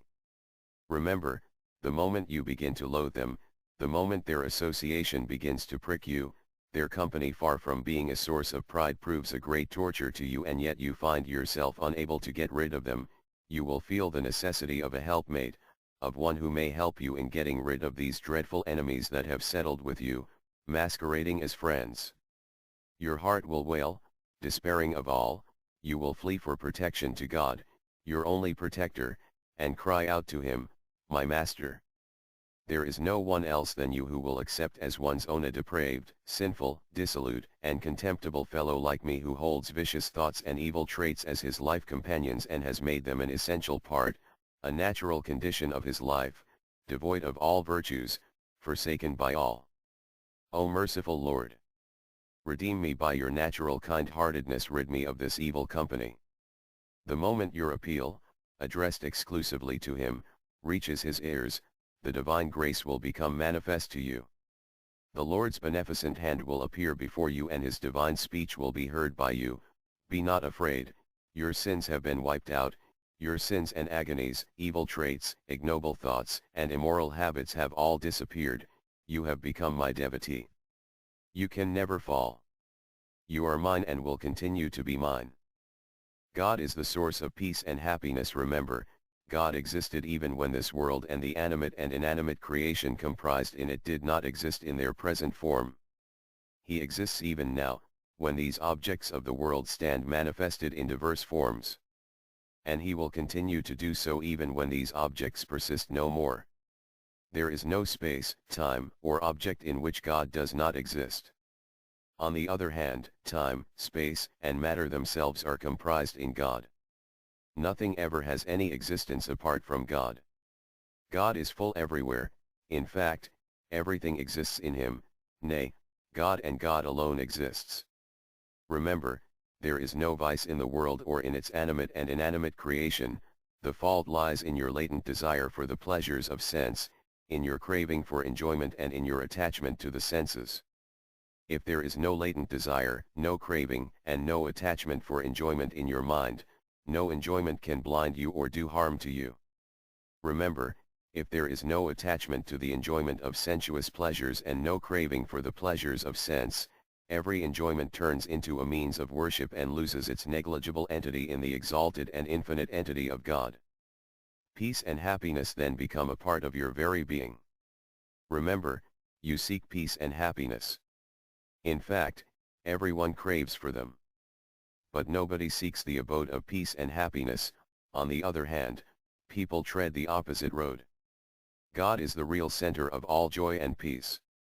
Peace and happiness are found at once by him who comes to recognize Him as his disinterested friend. Peace and happiness immediately flow to him who resigns all his desires and cravings as well as his I-ness and my-ness to the Lord and becomes His. But if you forget God and expect peace and happiness from the pleasures of sense alone, you must be disappointed. Remember, whatever enjoyments devoid of God there are, they must yield suffering alone, even though they may erroneously appear as pleasures, for they are productive of sorrow. Just as a fire breaking out in one's own house appears to bring a great illumination in its train but eventually destroys the house, the pleasures of sense too appear agreeable and delightful at the beginning, but are poisonous in effect and lead to terrible suffering. Remember, although on acquiring objects of enjoyment you forget yourself in the first instance and feel gratified, this gratification of yours is akin to that which a drunkard finds in his drunkenness. Just as an intoxicated man sings hilarious songs even though wallowing in a gutter, you too harp on the pleasures of sense while remaining intoxicated with the wine of enjoyment. Remember, a thing is found only where it exists. Oil is not extracted from sand, nor even from water. Darkness does not proceed from the sun. Sparks do not shoot forth from the moon. Even so, peace and happiness cannot be had from any quarter other than God, for they exist nowhere else. Remember, that peace and happiness alone which essentially exist in God are real peace and happiness. Mundane peace and happiness, though appearing delightful, are not better than poisoned wholesale sweets, which on entering your seam give rise to a terrible burning sensation and bring ruin to you. Remember, they who are devoted to God, who seeks peace and happiness from God alone, who are firm in their conviction that peace and happiness do not inhere in anything other than God, neither think of nor repose faith in anything other than God. Sense objects coming in contact with them no longer remain objects of attachment but fill them with the sublime realization of God. God's grace, your great refuge. Remember, just as darkness disperses with the rising of the sun, even so life's trials and turmoil cease the moment one equips oneself with the strength of the Lord's grace.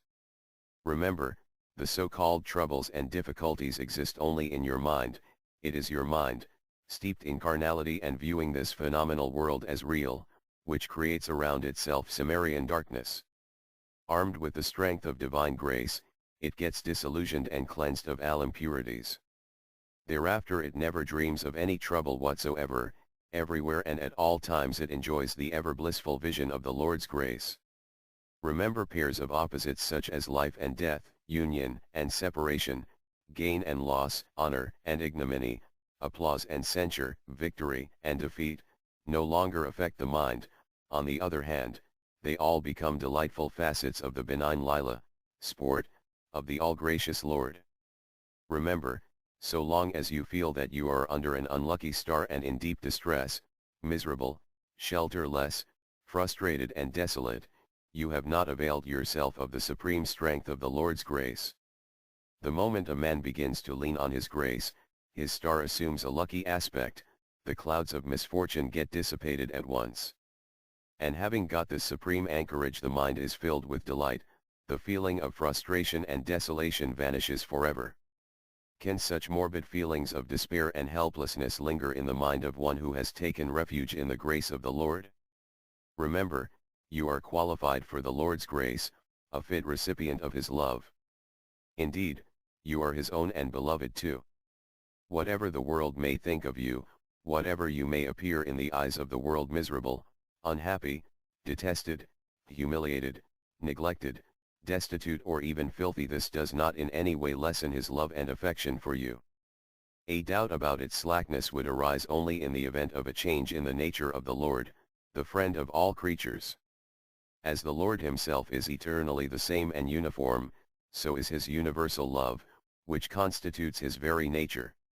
You remain unhappy and miserable only because you fancy yourself most unfortunate, degraded and wretched, even though you are ever and in every way the beloved of Him who is all-powerful and all-knowing, the supreme ruler of all the worlds. Get rid of this false notion. Realize the Lord's kindness, His benevolence, and His love, and treating His grace as your asset, something which you can claim as your own, enrich your life with the same. Remember, all these trials and tribulations of the world, all sorrow and dejection, all wants and grievances are there only so long as you have not had a vision of the Lord's grace. The moment your mind gets a glimpse of the divine grace, its supreme might will sweep away all your wants. Remember, the feeling of want is a creation of the mind, and the thought of a thing, which is really non-existent, does not obviate this feeling of want. That is why every sense object gained goes to multiply our wants. Wants will go only when you attain that real entity which exists, ever exists and will eternally exist, and that real entity is God who is eternally true. Remember, that eternally existent Lord alone is the bestower of bliss, the center of bliss, bliss personified. He can be reached only by His bounteous grace, and to that grace everybody has ever an indefeasible claim, inasmuch as it belongs to Him who is the natural well-wisher of all. If you regard it as something difficult to attain and over which you have no legitimate claim, then, you will surely remain deprived of it. On the other hand, as soon as you lay claim to it, it will come to be in your possession, and ending all your trials and tribulations will deluge your heart with an endless enrapturing ocean of supreme peace.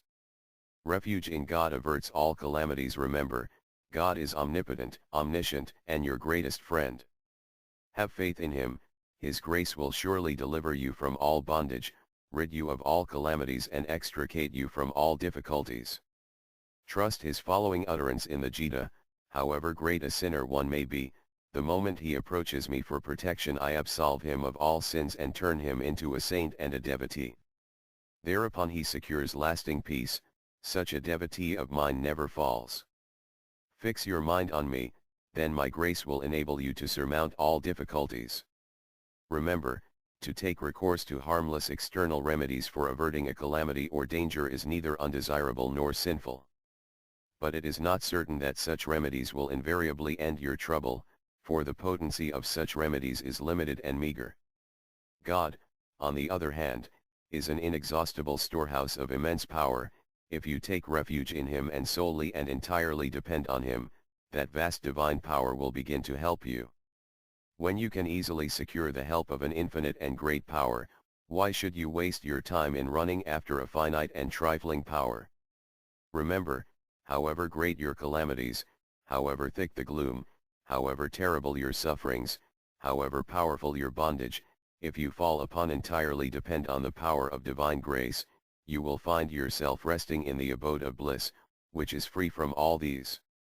Remember, whenever the circumstances are unfavorable to you, when all the means of amenity are wrecked and ruined, when the prospects are absolutely cheerless and somber all round, when you may be faced with a furious storm of unrest, soar at once into the presence of the all-merciful Lord, stir not therefrom nor climb down from that sublime state even for a moment. Keeping your eyes solely riveted on the Lord, continue to think of Him and Him alone. Be convinced that God can bring the impossible into the region of possibility. It is not at all difficult for Him to change my adverse circumstances. I depend on His grace. He will surely confer the highest good on me. You will shortly see that the atmosphere has become clear, that the whole storm has disappeared, and that all the means of amenity are becoming available in an excellent way. Remember, the Lord greatly rejoices in putting an end to your adversity, calamities, and difficulties. All that is needed is that you open out your heart to Him.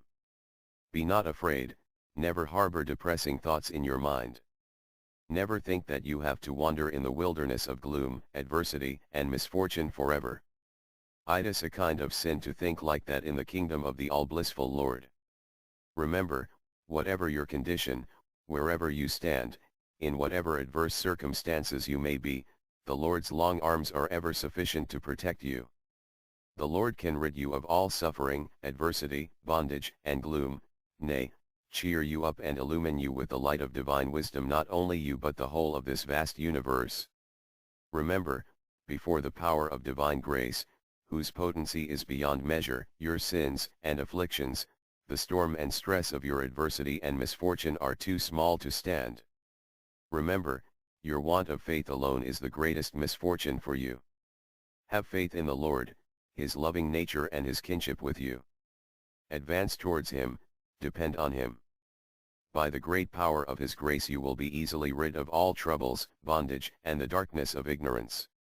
All decrees of God are equipped with mercy. Remember, that alone comes to be and that alone is going to take place, which the ever-infallible, eternally vigilant, and supremely just and all-merciful Lord, the molder of our destinies, has decreed.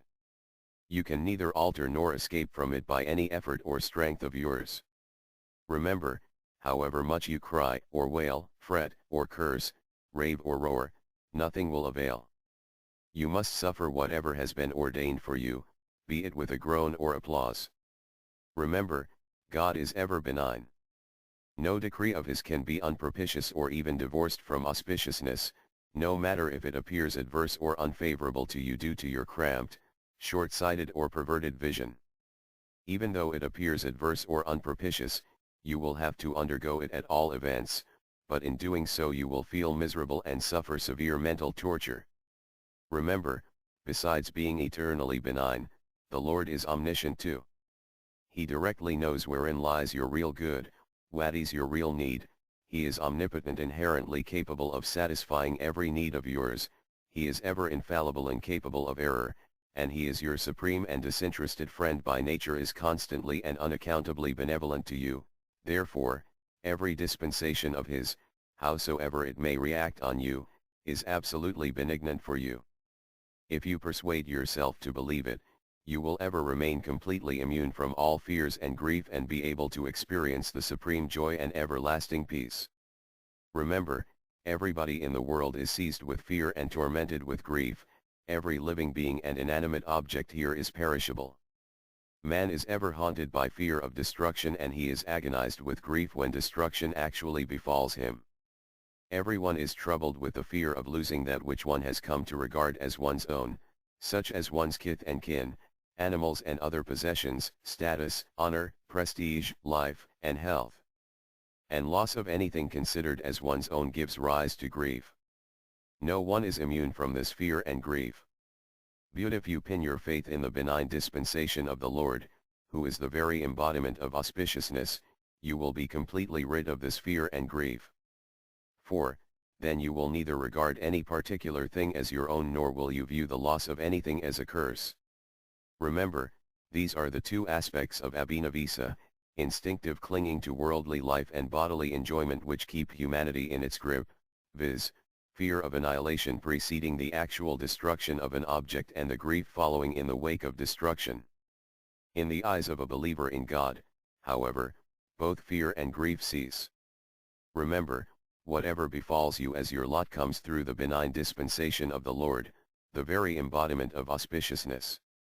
Therefore, viewing whatever happens to you, against your wish or through another's will, as a benign dispensation of the all-auspicious Lord designed by his benignant will, take it to be supremely auspicious for you, and, remaining ever grateful to the all-blissful Lord, continue to dwell on his blessed thought. Miseries and joys as aids to bliss. Remember, a favorable or unfavorable circumstance is a conception of your own mind. The same circumstance appears favorable to one and unfavorable to another. Even to you a certain circumstance may appear favorable at one time and unfavorable at another. The likes and dislikes of your own mind are responsible for presenting a situation as favorable or otherwise. Remember, apart from the fact that a situation is colored by your imagination, whatever situation comes before you does so for your own good. For your part, you should neither covet a favorable situation nor fear an unfavorable one. Turn to account whatever situation comes before you. Using it to the best advantage by thought and action, make it helpful to your spiritual discipline. Remember, want or loss of things you seek in the world and continuance or infliction of things you do not want is regarded by you as an unfavorable situation, and freedom from or disappearance of unwelcome things and continuance of or influx of things you like is regarded as a favorable situation. Really speaking, both are fanciful conceptions built on the bedrock of your own desire. Your wisdom, nevertheless, lies in exploiting both for your own real purpose. Remember, infliction of what you do not want goes by the name of misery in your vocabulary, and acquisition of what you hanker after is termed as happiness. You know and believe that misery or misfortune is the outcome of sin and happiness is the reward of virtue. Therefore, whenever you are visited by affliction, conclude that your sins are being liquidated through suffering, you are being purged. Hence, being the resolver of your sins, misery is a blessing in disguise. To conclude thus is to exploit a painful situation. Secondly, conclude that misery is the outcome of sin committed by your own self and so most painful. Having realized this, make a resolve that no more sins will be committed by you, and therefore no more misery will be reaped by you in the life to come. This is another way of exploiting a painful situation. Thirdly, think of the terrible hardship undergone by you in suffering, and how you expect and seek relief and sympathy from all in such circumstances. You look for someone who will relieve your affliction by parting with his own joy. Similarly, they too who are visited by suffering seek relief and sympathy in their distress. Your own suffering should bring home to you this truth: Be determined, therefore, to make yourself happy by sharing your happiness when placed in happy circumstances with the afflicted, by showing real sympathy towards them and thereby relieving their affliction. This is a third way of turning to account a painful situation. Fourthly, conclude that it is in adversity that one is put in mind of God and develops a sort of distaste for the world. Hence, being a reminder of God and contributory to disinclination for the world, your misery is a great blessing. Taking refuge in God in this miserable plight, let me repeatedly remember Him and dedicate my life to Him. Resolving thus, to practice God remembrance and take shelter under His feet is to make the best use of an unhappy situation. Similarly, make capital out of a happy situation by refusing to be transported with joy or puffed up with pride and thus straying from the right path in such circumstances. Know it for certain that happiness is the reward of virtue and that it will cease the moment the latter is exhausted. Therefore, resolve to practice virtue unremittingly. Such a determination is the best use of one's happiness. Secondly, conclude that whatever blessing you have, is only relative to the miserable plight of the afflicted, and hence it belongs to them. Be determined therefore to divide your happiness among the distressed and make the afflicted happy by sharing your joys with them. This is another way of turning your happiness to good account. Thirdly, conclude that if in the midst of your happiness you erringly give up virtuous acts and, forgetting God, indulge in the enjoyment of pleasure, not only will your happiness vanish into thin air the moment your virtue gets exhausted, but the sin that will be incurred by you in hankering and running after enjoyment will have to be bitterly repaid hereafter. Nay, your human life will have been wasted in consequence of your forgetting God, which itself will be the greatest loss to you. Therefore, in order to convert your present happiness into a means of awakening thought of God, make up your mind to go on dedicating your happiness to Him and remember Him at every time and to perform in a disinterested spirit and for His pleasure alone whatever virtuous deeds you undertake. This too will constitute the best use of your happiness. Fourthly, be convinced that considering you to be His most trustworthy, honest, and skilled servant, God has accepted you in His service and delivered to you His things of joy for service according to the needs and qualifications of those whom you serve, that the things are His, the capacity to serve is also His, the inspiration comes from Him and it is He again who is manifest in the form of all created beings in the world, and that by making you an instrument of His, He has only bestowed on you the honored position of being His servant.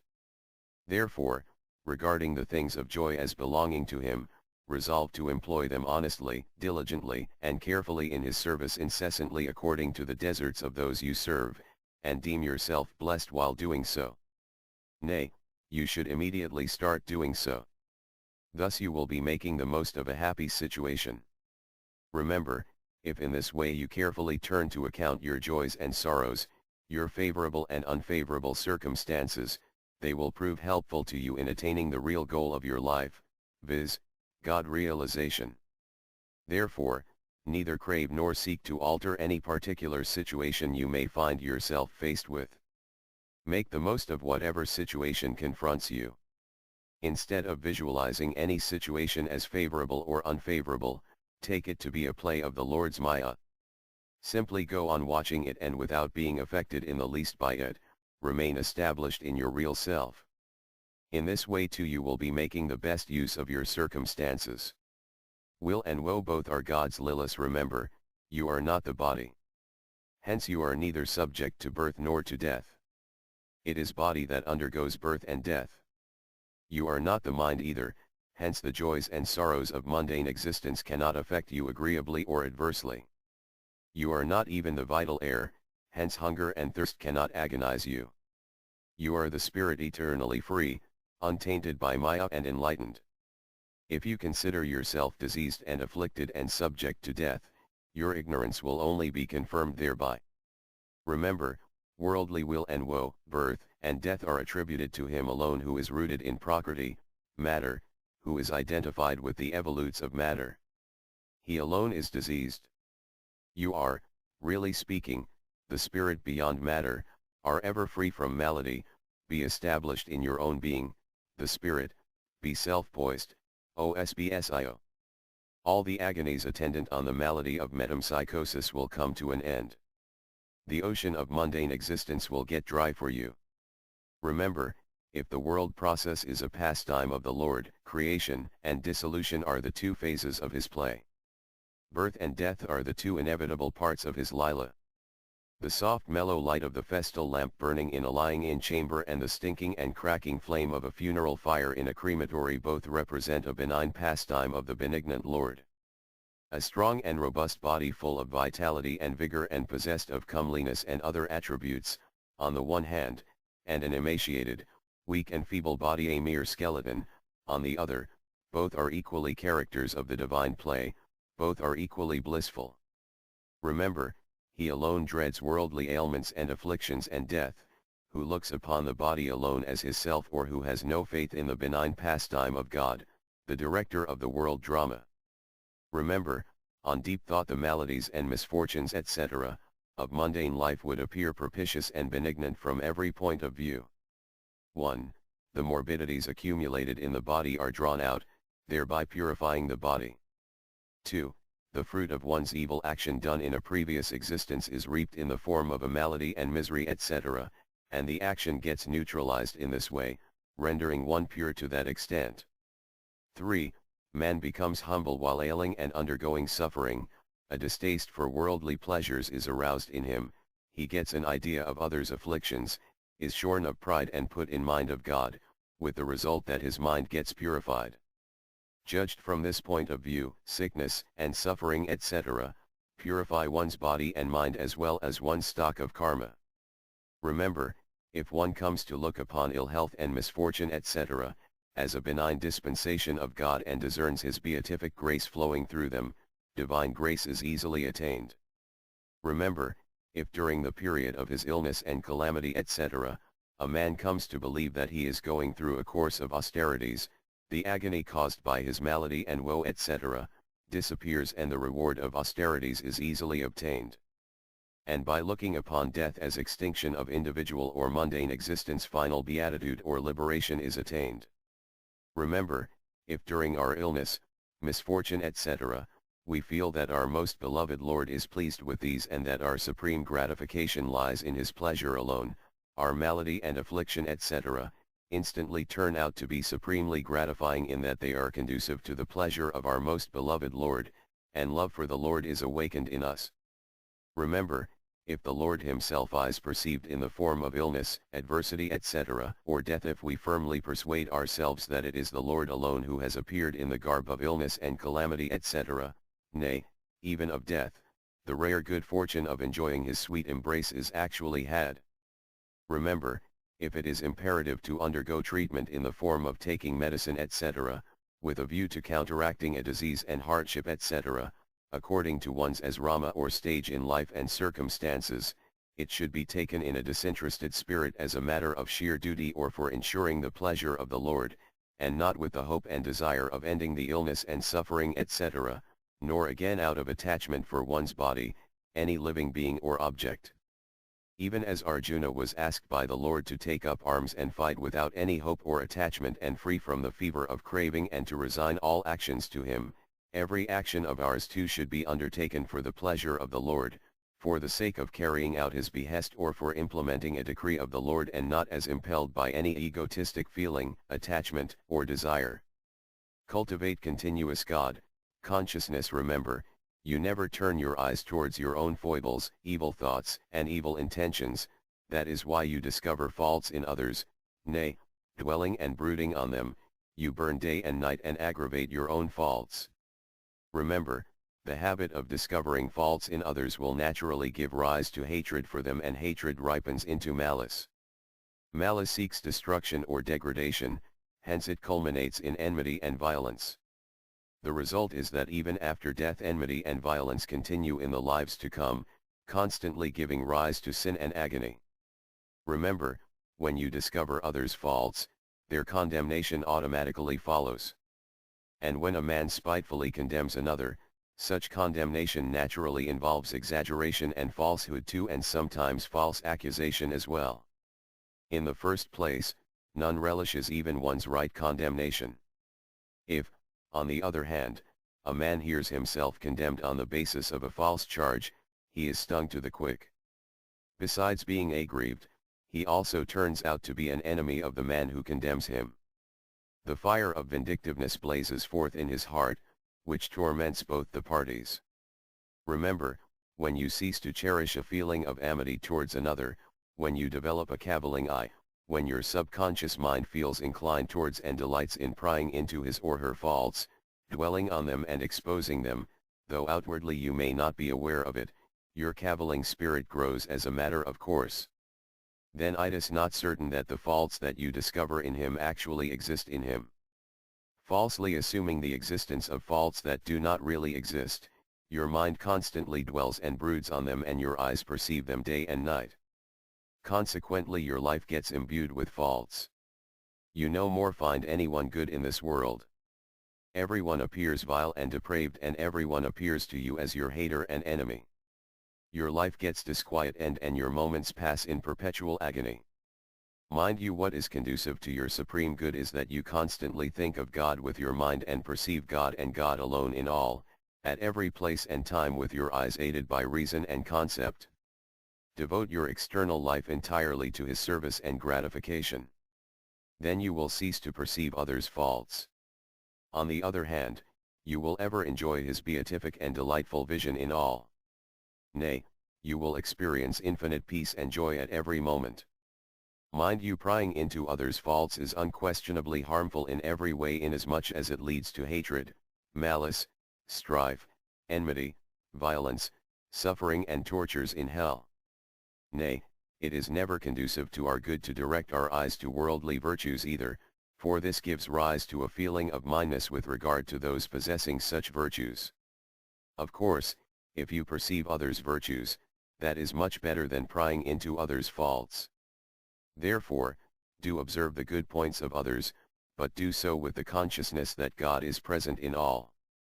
Never allow the feeling of mindness to sprout in regard to names and forms. The feeling of mindness will give rise to attachment, which in its turn will lead to aversion for their antagonists, and attachment and aversion rob one of all that one has acquired through sadhana, spiritual discipline.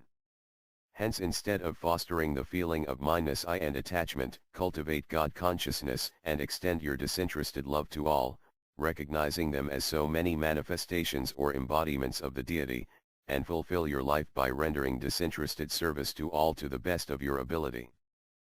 Proceed God, wards from childhood. Remember, human life is meant for the achievement of the supreme object, and that purpose can be accomplished only in a human birth. That supreme end is final redemption, *I, or God realization. Striving not for this purpose and remaining engrossed in other occupations constitute the perversion of human life.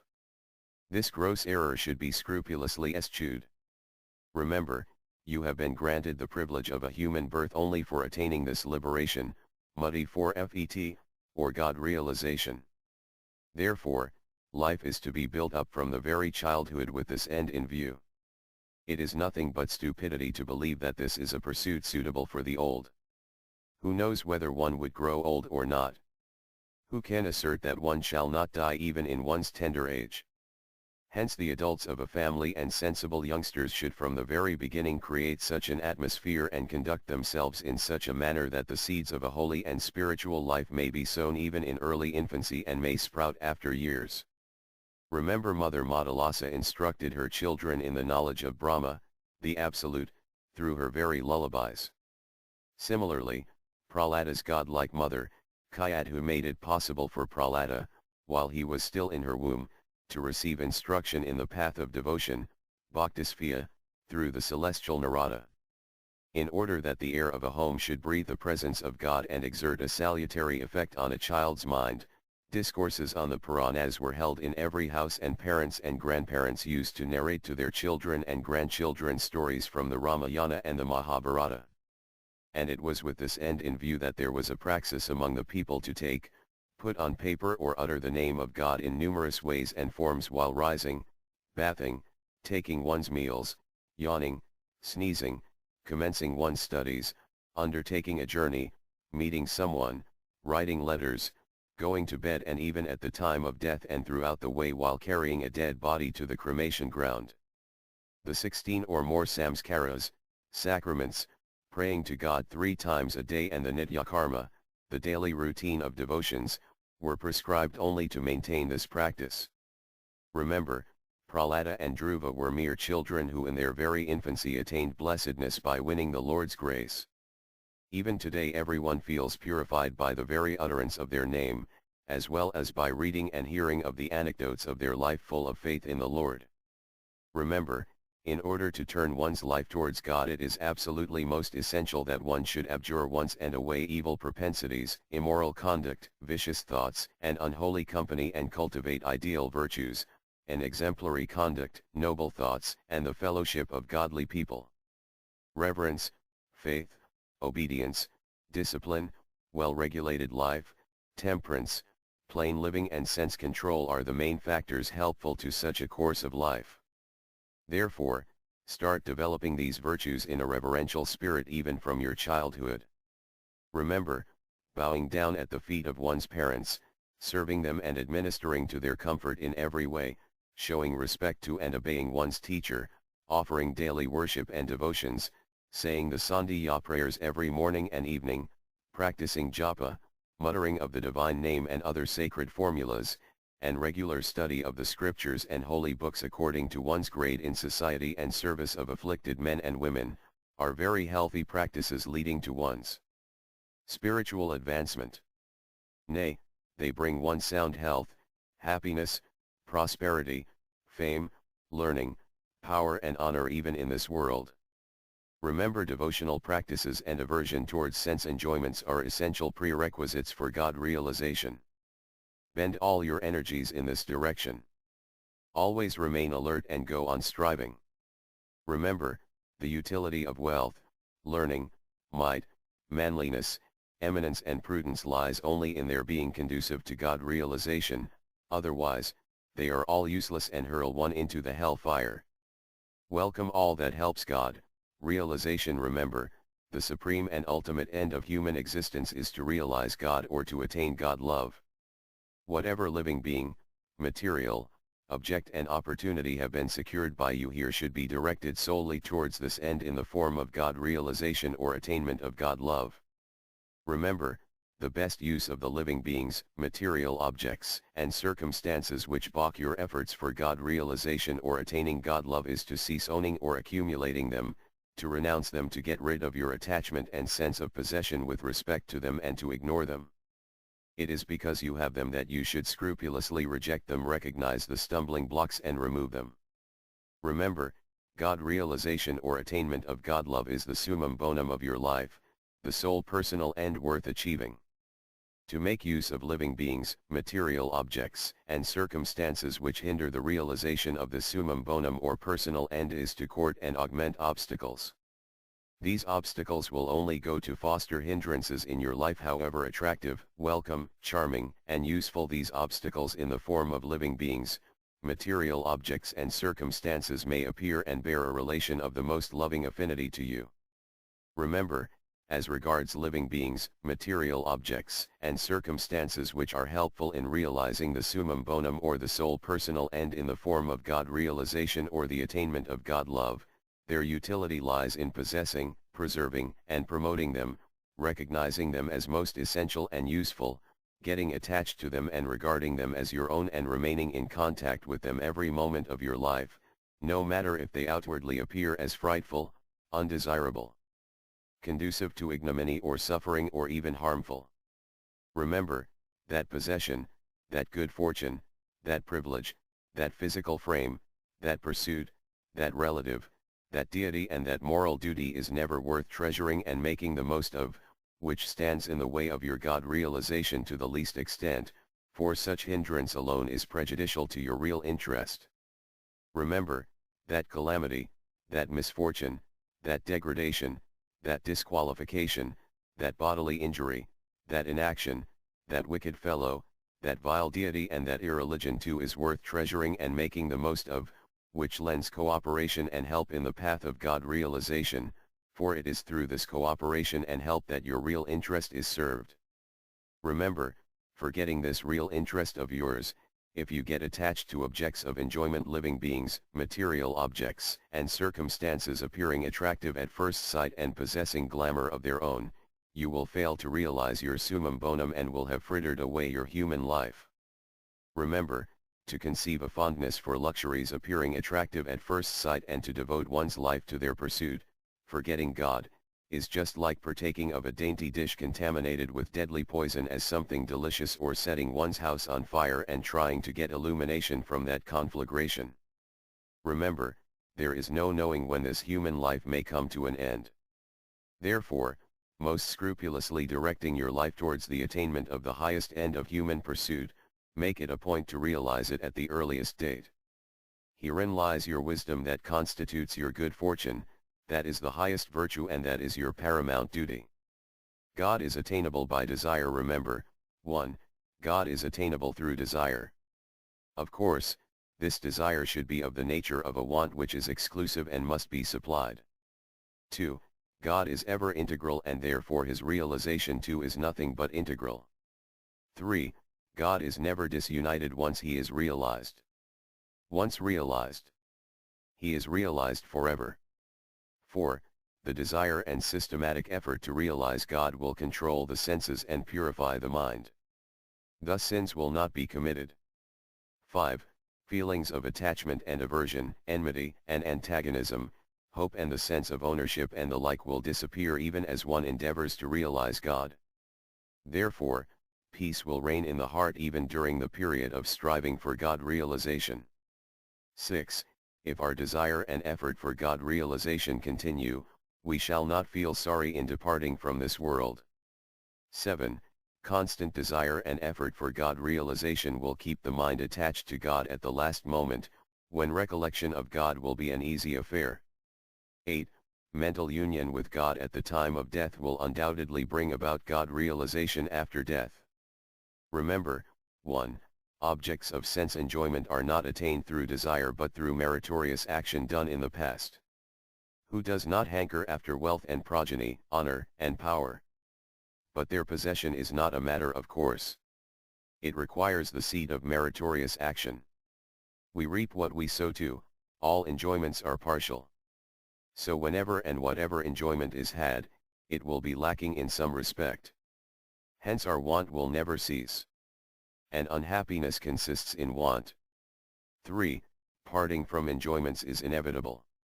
Either they will take leave of us or we shall take leave of them. 4. With the desire and endeavor to obtain sense enjoyments, lack of control of the senses and mental impurity will grow, leading inevitably to the commission of new sins. 5. With the desire and endeavor for obtaining sense enjoyments, attachment and aversion, enmity and antagonism, hope and sense of possession will continue to increase. This will keep the mind ever restless. 6.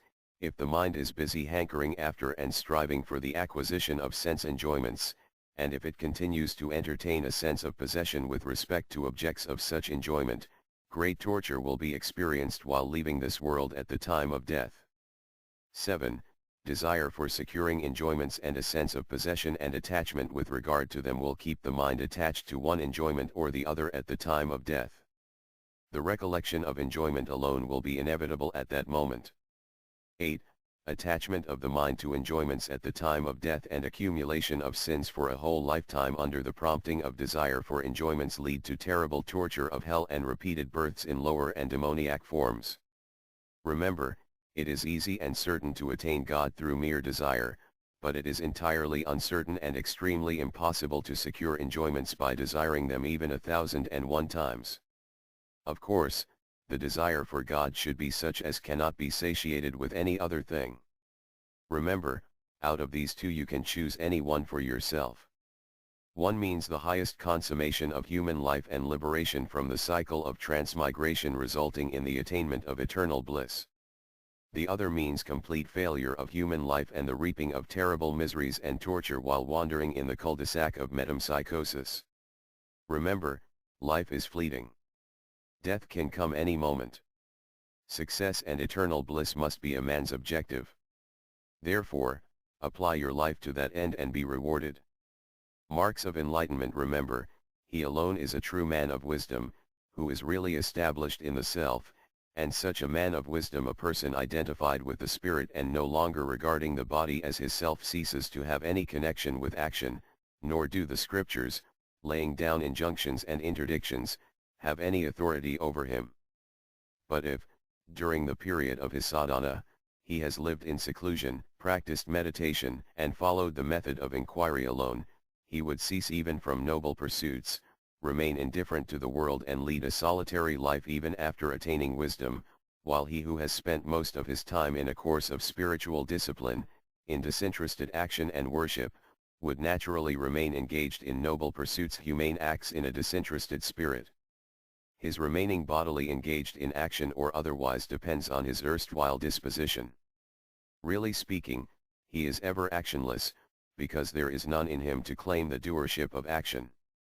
Remember, an enlightened soul is undoubtedly beyond the pale of injunctions and interdictions, yet he is incapable of perpetrating acts prohibited by the scriptures, i.e., involving sin, for he has his mind purged of all craving and propensity for sense gratification during the period of his sadhana itself. When there is no craving left in his mind even for blemishless enjoyment, how could there linger in his heart any trace of sinful proclivity, which is so blameworthy? His heart is entirely free from all desires and longings even of a dormant type, so that commission of sin by him is out of the question, inasmuch as desire for sense gratification is the only incentive to the commission of sins. Remember, far from recognizing the pleasurableness of luxuries, the sinless mind of an enlightened soul located in the self, sated in the self, delighted in the self and firmly established in the self, does not conceive the existence of anything other than Brahma, the Absolute. When no luxury exists in his eyes and when there is no subject seeking gratification, how can there lurk in him any craving for gratification? Hence there is no possibility of an enlightened soul indulging in acts prompted by attachment or desire. If such acts continue to be performed by anyone, it must be concluded that true wisdom has not yet dawned on him.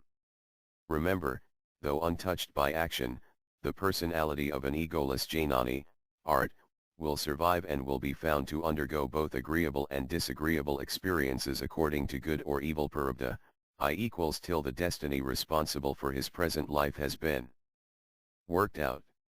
The body of an enlightened soul may remain entirely free from malady or continue to be most unhealthy.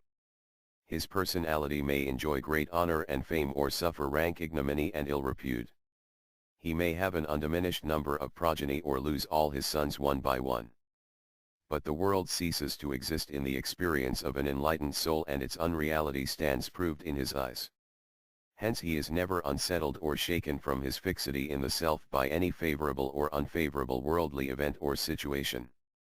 He may be found faced with both agreeable and disagreeable situations according to the caprices of fate. But though properly handling each such situation, he remains absolutely unattached to and unaffected by it. His conviction is that all that meets the eye is false and possesses a relative existence only. Wherein lies wisdom? Remember, they who nurse hatred and ill will towards you, wrong and harm you, mar your interests in order to safeguard their own, are really harming themselves. Hence they are stupid and as such deserve compassion. Take pity on them, return their hatred and ill will with love, and requite their wrongdoing and disservice with generosity and good offices. Disregard your own interests in order to safeguard theirs. You will get love and good offices from all quarters and your real interest will be served. Therein lies your wisdom. Remember, the entire universe represents the cosmic body of one and the same God and you are a part of it. You have no separate interest, no separate gain. Everybody's interest is your interest and everybody's gain is your gain. Therefore, never do anything even by mistake which does not contribute to the good of all. Therein lies your wisdom. Remember, no one outside is your enemy. It is your mind full of evil thoughts that is your enemy. Therefore, when you find someone gratuitously hating you, bearing ill will to you or inimically disposed towards you, and when you find that it is his evil disposition which prompts him to do wrong to you as if by habit, Look deep into your own heart and see if there are not lurking anywhere in your mind feelings of hatred, ill will, or animosity towards him or anyone else like him, if no harm is being contemplated to him in any way by you, if you are not gloating even imperceptibly over his downfall or distress. If there is any such thing, get rid of it at once and begin to love him, wish him well and do a good turn to him. Therein lies your wisdom. Remember, if anyone is really prompted by his evil disposition to harm you, the remedy does not lie in paying him in his own coin. If you repay evil with evil, hatred with hatred, these unquestionably injurious and foolish thoughts obviously exist in you. By these thoughts you will only be aggravating his wickedness and hatred, even as by pouring oblations into the fire you cause it to flare up. This will prove harmful both to you and him. Your well-being consists in requiting his wickedness and hatred with love and good offices. Therein lies your wisdom. Remember, the more you think and conclude that such a man contains so much of wickedness and so many faults, the more you encourage his wickedness and vices. Wickedness appears in him if it does not already exist, and it is aggravated to some extent if it is already there. In this way you positively contribute to his wickedness. Similarly, if you discover some good points in somebody, you contribute to his virtue. Therefore find virtue in all and love all. Therein lies your wisdom. Remember, love begets love, service promotes the spirit of service, hatred stimulates hatred, and ill turns aggravate hostile feelings. Whatever you give will redound to your credit in an infinitely enhanced measure. You love all, and you evoke love and love alone from all sides. A blissful stream of nectarian love will begin to flow in your heart and near about you, nay, in the whole atmosphere around you, love which will be potent enough to bring happiness to you as well as to all others along with you. Therefore love all at all times. Encounter hatred and malice with unusual love. Therein lies your wisdom.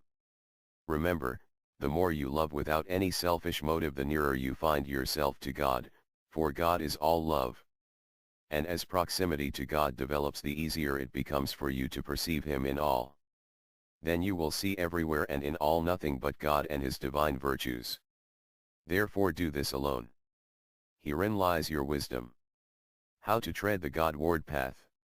Remember, so long as your mind is attached to the pleasures of sense, so long as you are keen to retain your passion for sensuous enjoyments, so long as you seek to perpetuate your body, wealth, wife, progeny, land, honor, reputation, etc., regarding them as your own, and so long as you feel perturbed and worried, dejected and sad at heart on their account, you have not yet commenced treading the Godward path.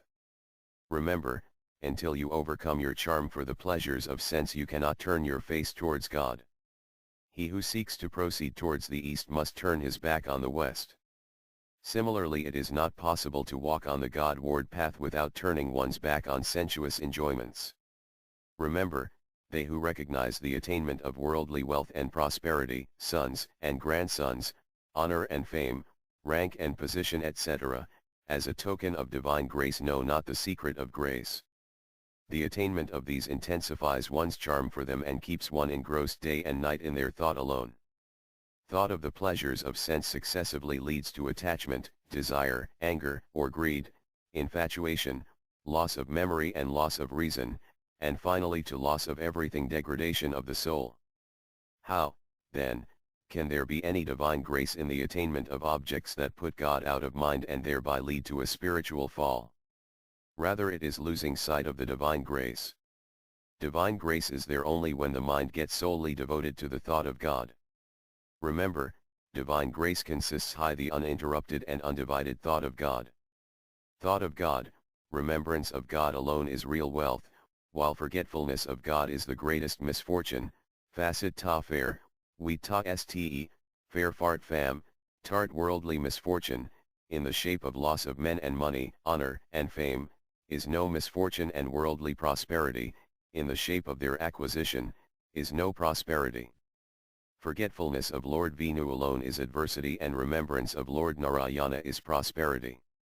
For remembrance of God leads to the realization of God, who is supreme bliss personified, while thought of the pleasures of sense, accompanied by forgetfulness of God, leads to perdition.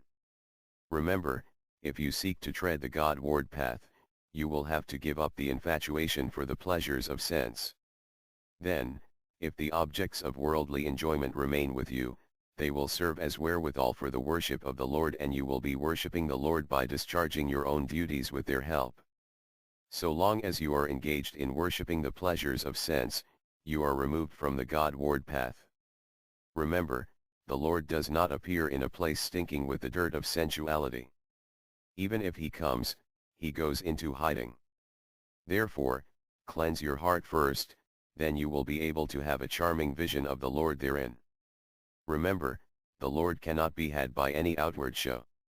Suppose you changed your garb, changed your abode, adopted a particular pose and effected other external changes too. If resorted to purely by way of spiritual discipline, even these external aids are good, but they are not real aids. If you take these external aids alone as everything and deem yourself a striver or a pious soul, you will be deceived and suffer. Remember, so long as your mind, your intellect, does not take to the thought of God, so long as your mind does not get constantly devoted to the thought of the Lord, external aids are of no avail. Remember, if your life is frittered away without tasting the nectar of unbroken remembrance of God, there can be no greater loss than this. Every moment of your life should be devoted to the sweet and happy thought of the Lord, then alone is your life fulfilled and shall have reaped the highest good. Recognize your own nature. Remember, the whole universe is a manifestation of God. God alone is the efficient cause of this entire cosmos, he alone is the material cause. The whole universe exists in God and he pervades the entire cosmos. But God is not exhausted by this universe, he extends beyond the universe too. Besides being transcendent, he is all form too. Remember, God ever exists in his entirety, he is infinite by nature.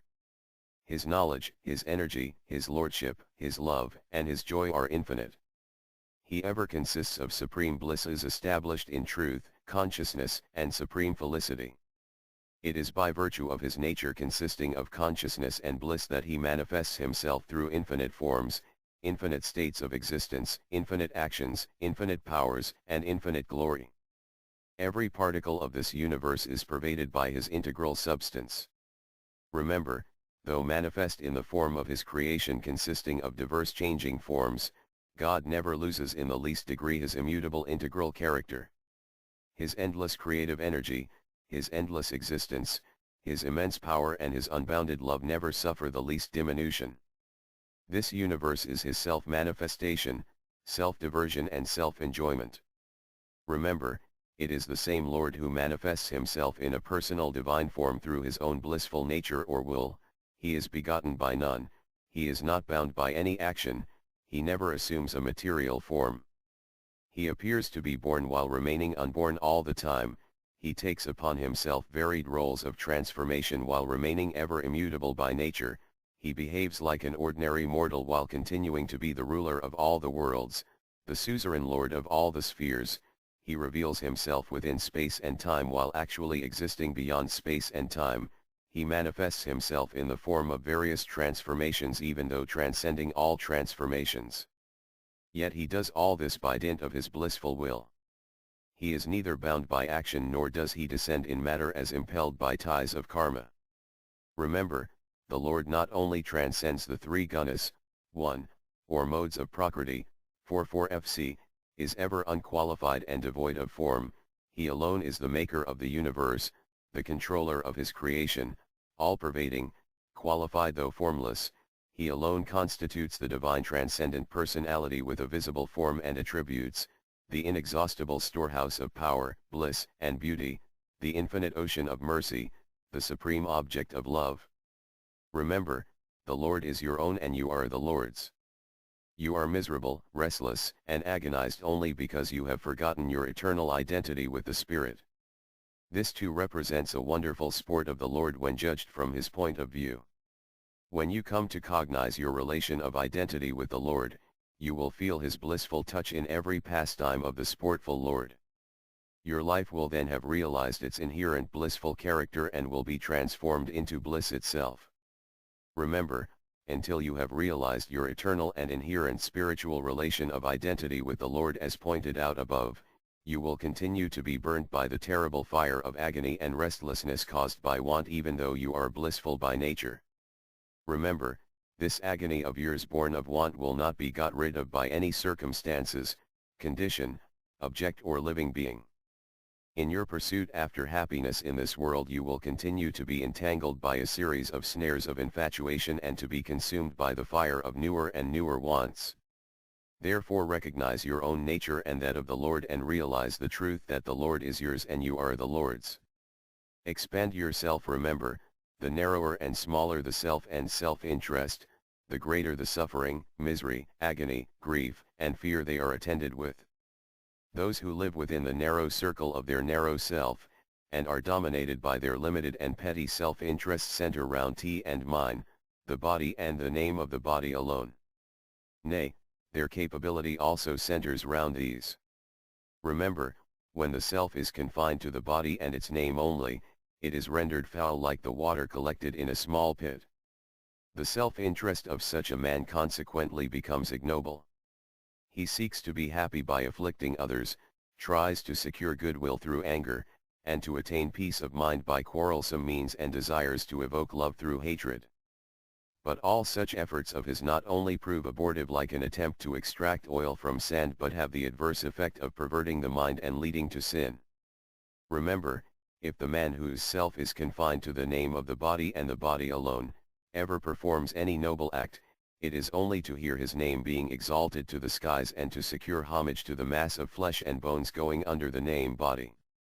A graceful and pious act if done with a consciousness that the interests of all are my own interests, which is possible only when we expand the self, so as to cover the living beings of the whole world and with the pure motive of gratifying all, it brings upon us great pleasure of the Lord. Such an act is accompanied with a peculiar zest, a sublime pleasurable sensation, and attended with self-satisfaction and peace. Of course, there are no shouts of applause for the name and no homage to the body.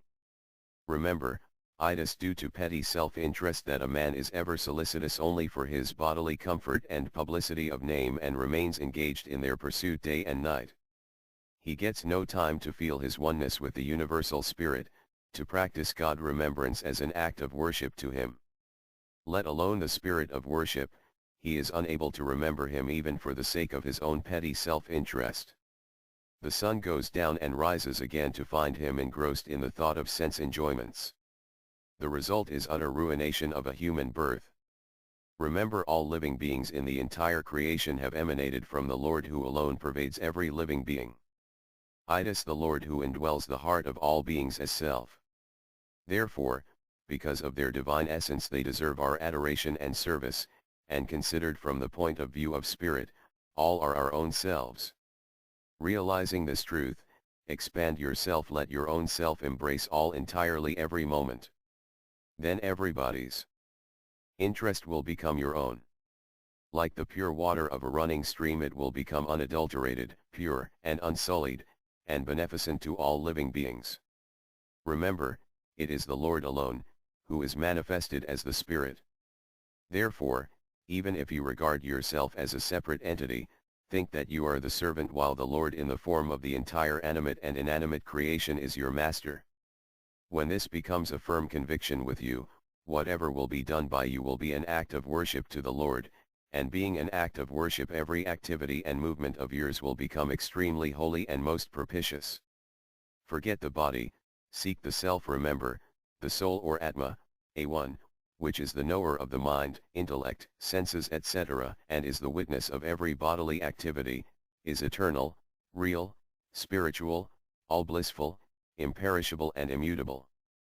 The body, on the other hand, which is a composite of the mind, intellect, senses etc., is transient, unreal, material, productive of sorrow, ephemeral and ever-changing. Neither you are the body nor does the body belong to you. Remember, the reason why you are attacked by enemies like lust and overwhelmed with joy and sorrow is only this, that you have come to regard the body as your own self or something belonging to you. In fact, there exists no relation whatsoever between you and this body, much less between you and the visible world. You have assumed your relationship with the body, and thus you have come to be related with the world. And this relationship with the world keeps you ever and constantly surrounded by enemies like lust, etc., from all sides. Remember, you are the pure, enlightened, taintless, eternal and real self, and not the body. Therefore be established in the self, and dedicate yourself to the service of your Lord, who is eternally and exclusively related to you. Then you will no more have any enemy, nor will you be attacked by anyone. Remember, so long as your relationship with the world persists, you cannot expect to get established in the self, nor can there be any hope of your life being dedicated to the service of God. Until then, enemies in the shape of lust, etc., will keep haunting you, and the shackles of infatuation will continue their tight hold on you.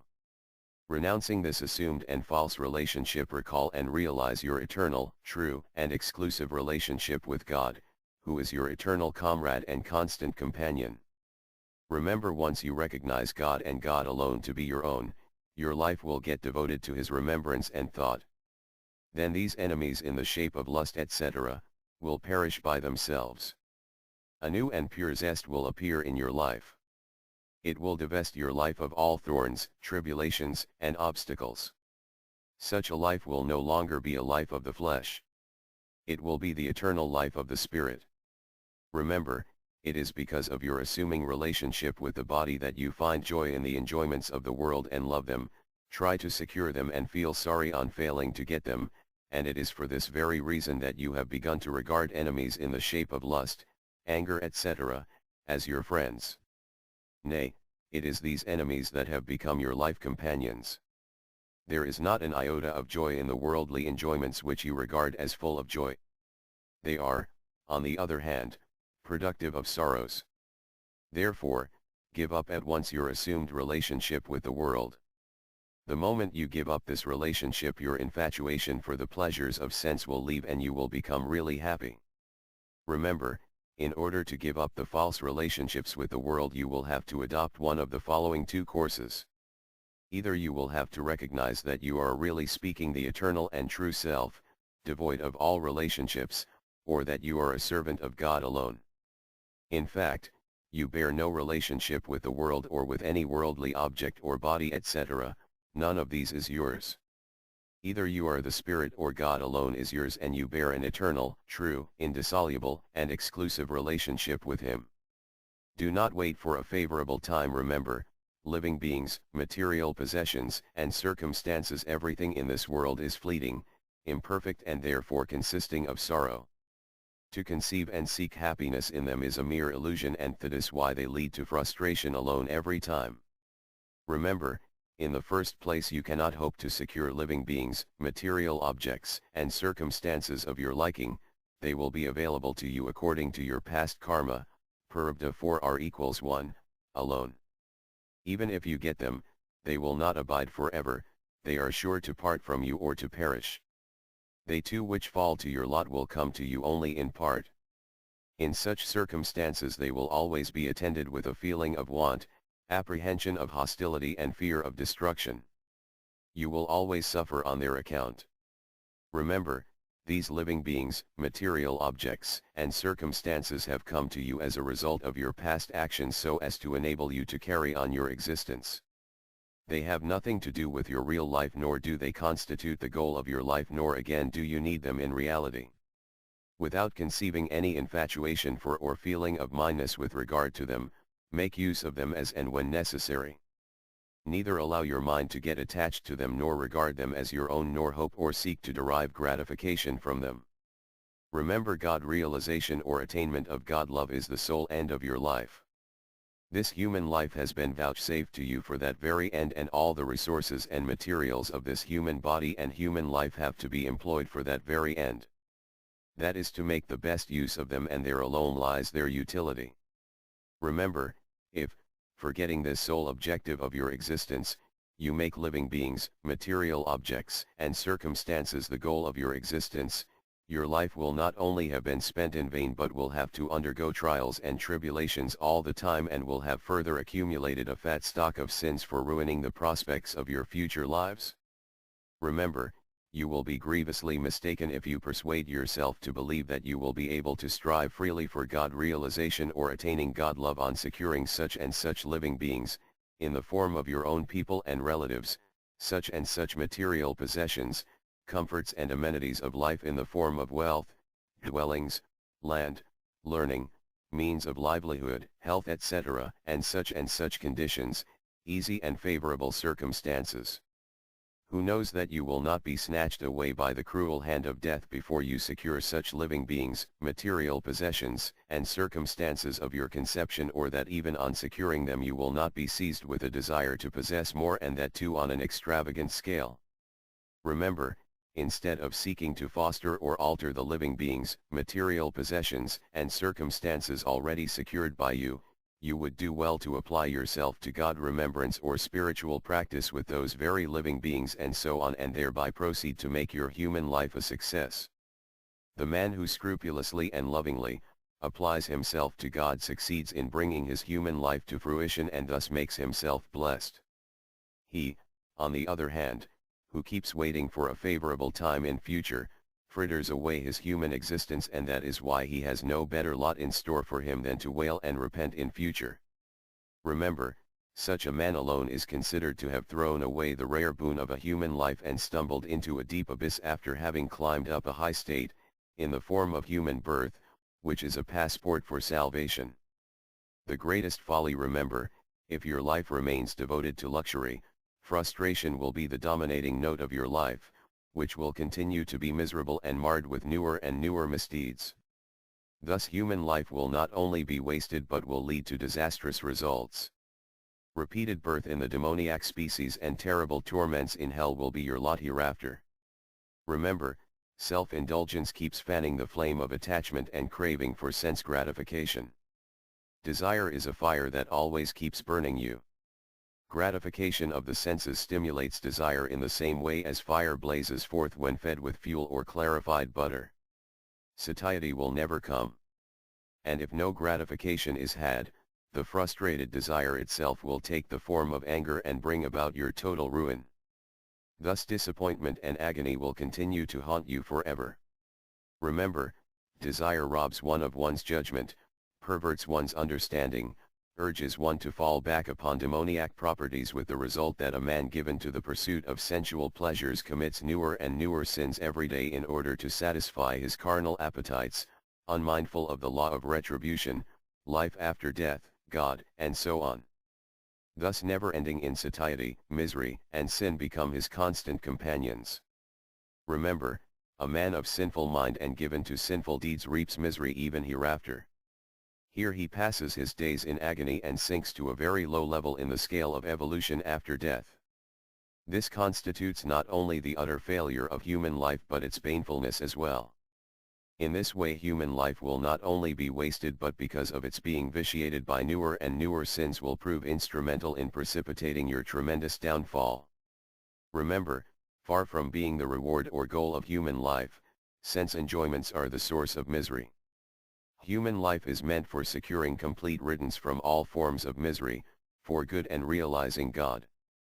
Therefore, a man given over to luxury does not, truly speaking, even deserve to be called a human being. Considering this, give up your addiction to sense gratification and be devoted to God. Remember, the moment devotion to God appears in you, you will no longer be required to change your routine of duties. On the other hand, every act of yours will get sublimated as a matter of course and turn into an act of God worship. The craving for sense gratification will disappear. You will be easily rid of insatiety, disappointment, suffering and sin, and the real object of your life will be accomplished. Realizing God or attaining unalloyed and undivided love for Him, you will be blessed with the life of a true devotee of God. Remember, addiction to luxury is the biggest misfortune, the greatest folly, a terrible sin, a calamity of vast magnitude and a dreadful danger, whereas devotion to God is the highest fortune, the greatest wisdom, an ideal major virtue, an inexhaustible store of riches and an eternal fearless state. Therefore, ponder and, giving up the addiction to luxury, be devoted to God. Beware of attachment. Remember, No creature living in this world can help using the objects of sense. Even a recluse who has renounced his home and taken his abode in a forest does see things with his eyes and hear sounds with his ears, good or bad smell does enter his nose, his tongue does perceive the varied tastes such as sour and sweet, his tactile sense does distinguish between hard and soft, hot and cold and so on. How, then, can it be possible to eschew the objects of sense? Therefore, abstinence from such objects really means refraining from enjoying them with zest. Where there is no attachment, the use of unnecessary and harmful objects of sense automatically ceases. Remember, attraction for the objects of sense goes by the name of attachment. When a particular sense of a man takes to the enjoyment of some pleasure with zest, his mind gets out of control, with the result that he habitually begins to enjoy those pleasures which on coming in contact with his senses appear agreeable as nectar but which are without doubt deadly as poison in consequence. Therefore, ever remain alert, never allow the mind to be carried away by the senses, keep it under the control of sound reason in the same way as the reins of the horses drawing a chariot are controlled by a charioteer. When the mind is controlled by sound judgment, the senses are no longer able to enjoy pleasures at will any more than the horses of a chariot would have their own way so long as their reins are in the hands of a skilled charioteer. Remember, all enjoyments derived from the contact of the senses with their objects are productive of sorrow, hence foe wise never conceive a fondness or attachment for such enjoyment. But if a self-controlled man enjoys those pleasures with his senses that are thoroughly disciplined and free from likes and dislikes, he attains placidity or purity of mind, as a result of which all his sorrows come to an end and his reason gets firmly established in God. Remember, although it is true that you cannot avoid the use of sense objects, enjoy such pleasures alone as may lead you towards God, the ultimate goal of your life. See pictures of the Lord as well as saints and holy men with your eyes, behold his blissful beauty in every lovely phenomenon of nature, in the bright sunshine and the silvery rays of the moon, in a gliding stream, in the birds and butterflies of various colors and the charming hues of flowers, and further glance your eye at wholesome literature and the various sacred places and temples. Hear with your ears the holy names and praises and noble teachings of sages and seers as well as of saints and holy men. Utter with your tongue the names and praises of the Lord, words of good counsel to others and truthful and agreeable words. Similarly enjoy only unobjectionable and commendable objects with your other senses too. Remember, if you enjoy even unobjectionable and commendable objects from interested motives, such enjoyment too will prove to be a source of bondage. Hence enjoy even unobjectionable and commendable objects without desire and attachment for the sake of the Lord's pleasure alone. Of course be on your guard lest your mind should feel attracted towards any sense object. Even though you cherish a disinterested spirit, take care that your mind does not conceive a charm for any sense object. Beware lest your mind be carried away by any of your senses towards any object. Subjugating your mind and senses, direct them to such objects alone as you think fit, never do anything as their slave.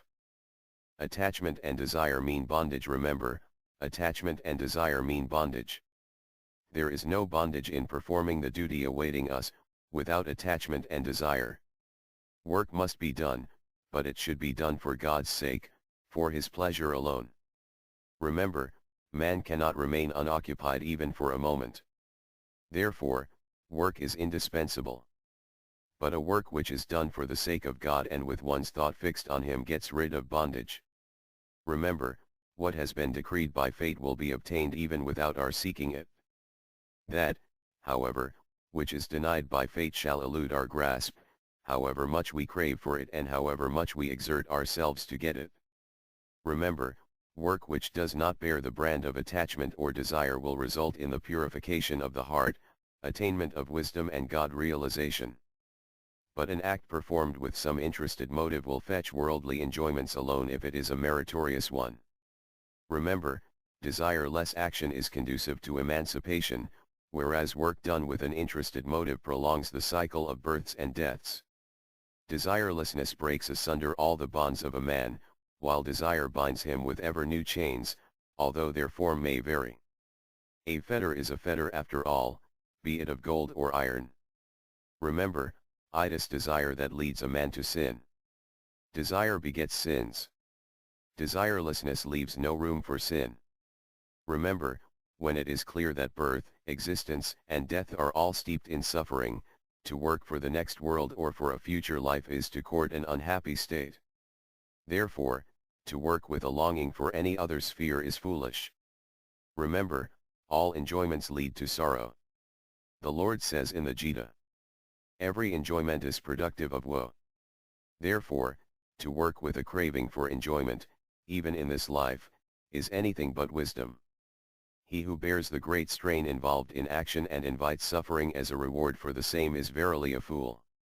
Remember, all seeking for enjoyment brings bondage and metempsychosis in its wake. Therefore, it is worth giving up, no matter whether it is for the enjoyments of this world or of the next. Of course, the seeking for God realization, adoration, the eradication of desire and dispassion is not worth giving up, for such a longing purifies the heart and appears only when the heart has attained some degree of purity. Remember, the process of this world, which is identical with the cosmic form of the Lord eternally, goes on. Newer and newer scenes appear before our eyes as on a cinema screen.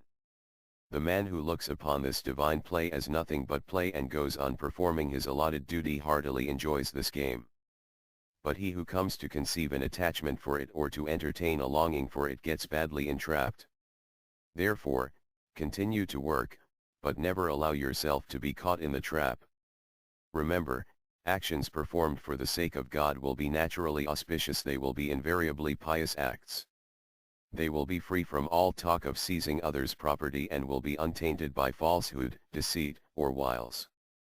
They will not be prompted by any idea of harming others, nor will they ever prove harmful to anybody. They will naturally do good to the world, for service of the world consists in serving the Lord, who controls the internal feelings of all and appears as all. Man's greatest enemy, remember, the root of all sins is the craving for sense gratification. If the spirit remains awake, if the soul force is not lost sight of, such desire has no power to get the better of the spirit and to allow sin to germinate. Remember, when oblivious of his soul force, man opens the door of his mind to this foe in the form of desire, a progeny of attachment which is only another name for rajaguna. It is this desire which strongly urges him to sin and is instrumental in the actual commission of sin. It is this desire which drives him to sin against his will, and even though he deprecates sin. It is desire which takes the form of anger and greed, and it is desire, again, which deludes him and leads him astray. Remember, this desire is most sinful, it is the greatest enemy of man. Once the mind of man is possessed by desire, his judgment is clouded in the same way as fire is covered by smoke, a mirror by dirt, or a fetus by the amnion. Remember, the desire is never satiated. The more it is gratified, the keener it grows. Just as fire bursts into a blaze and expands in area even as it is fed with clarified butter and fuel, the appetite for enjoyment grows keener and covers a larger field even as it is indulged. Remember, this thirst for enjoyment is never quenched. It is a standing foe of men of sound judgment as well as of those seeking to tread the path of virtue. It holds sway on our intellect, mind, and senses, makes them dance to its tune, and remains ever ensconced in them.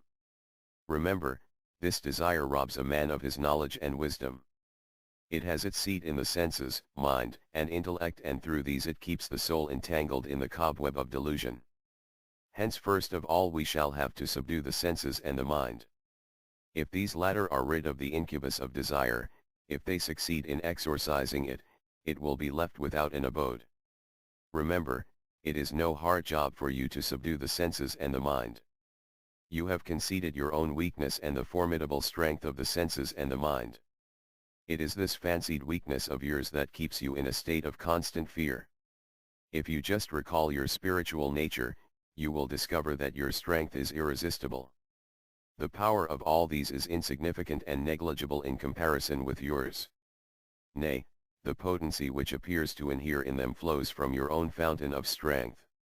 Remember, the moment you assert your supremacy over the senses and the mind, your supremacy is already there, but you have forgotten your real self and recognize their supremacy over you.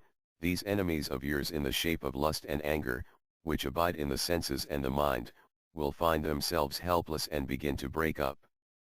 Remember, you are the all-powerful Spirit, you possess immense strength.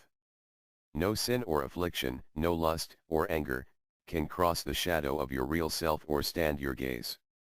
Be convinced that you have realized your spiritual nature, that you are established in yourself, that you are absolutely sinless, pure, and strong, that lust and anger shall never approach you henceforth, and that they will be consumed the moment they appear in your presence. And when lust and anger are consumed, sin and affliction can have no existence, for it is lust and anger that lie at the root of sin and affliction.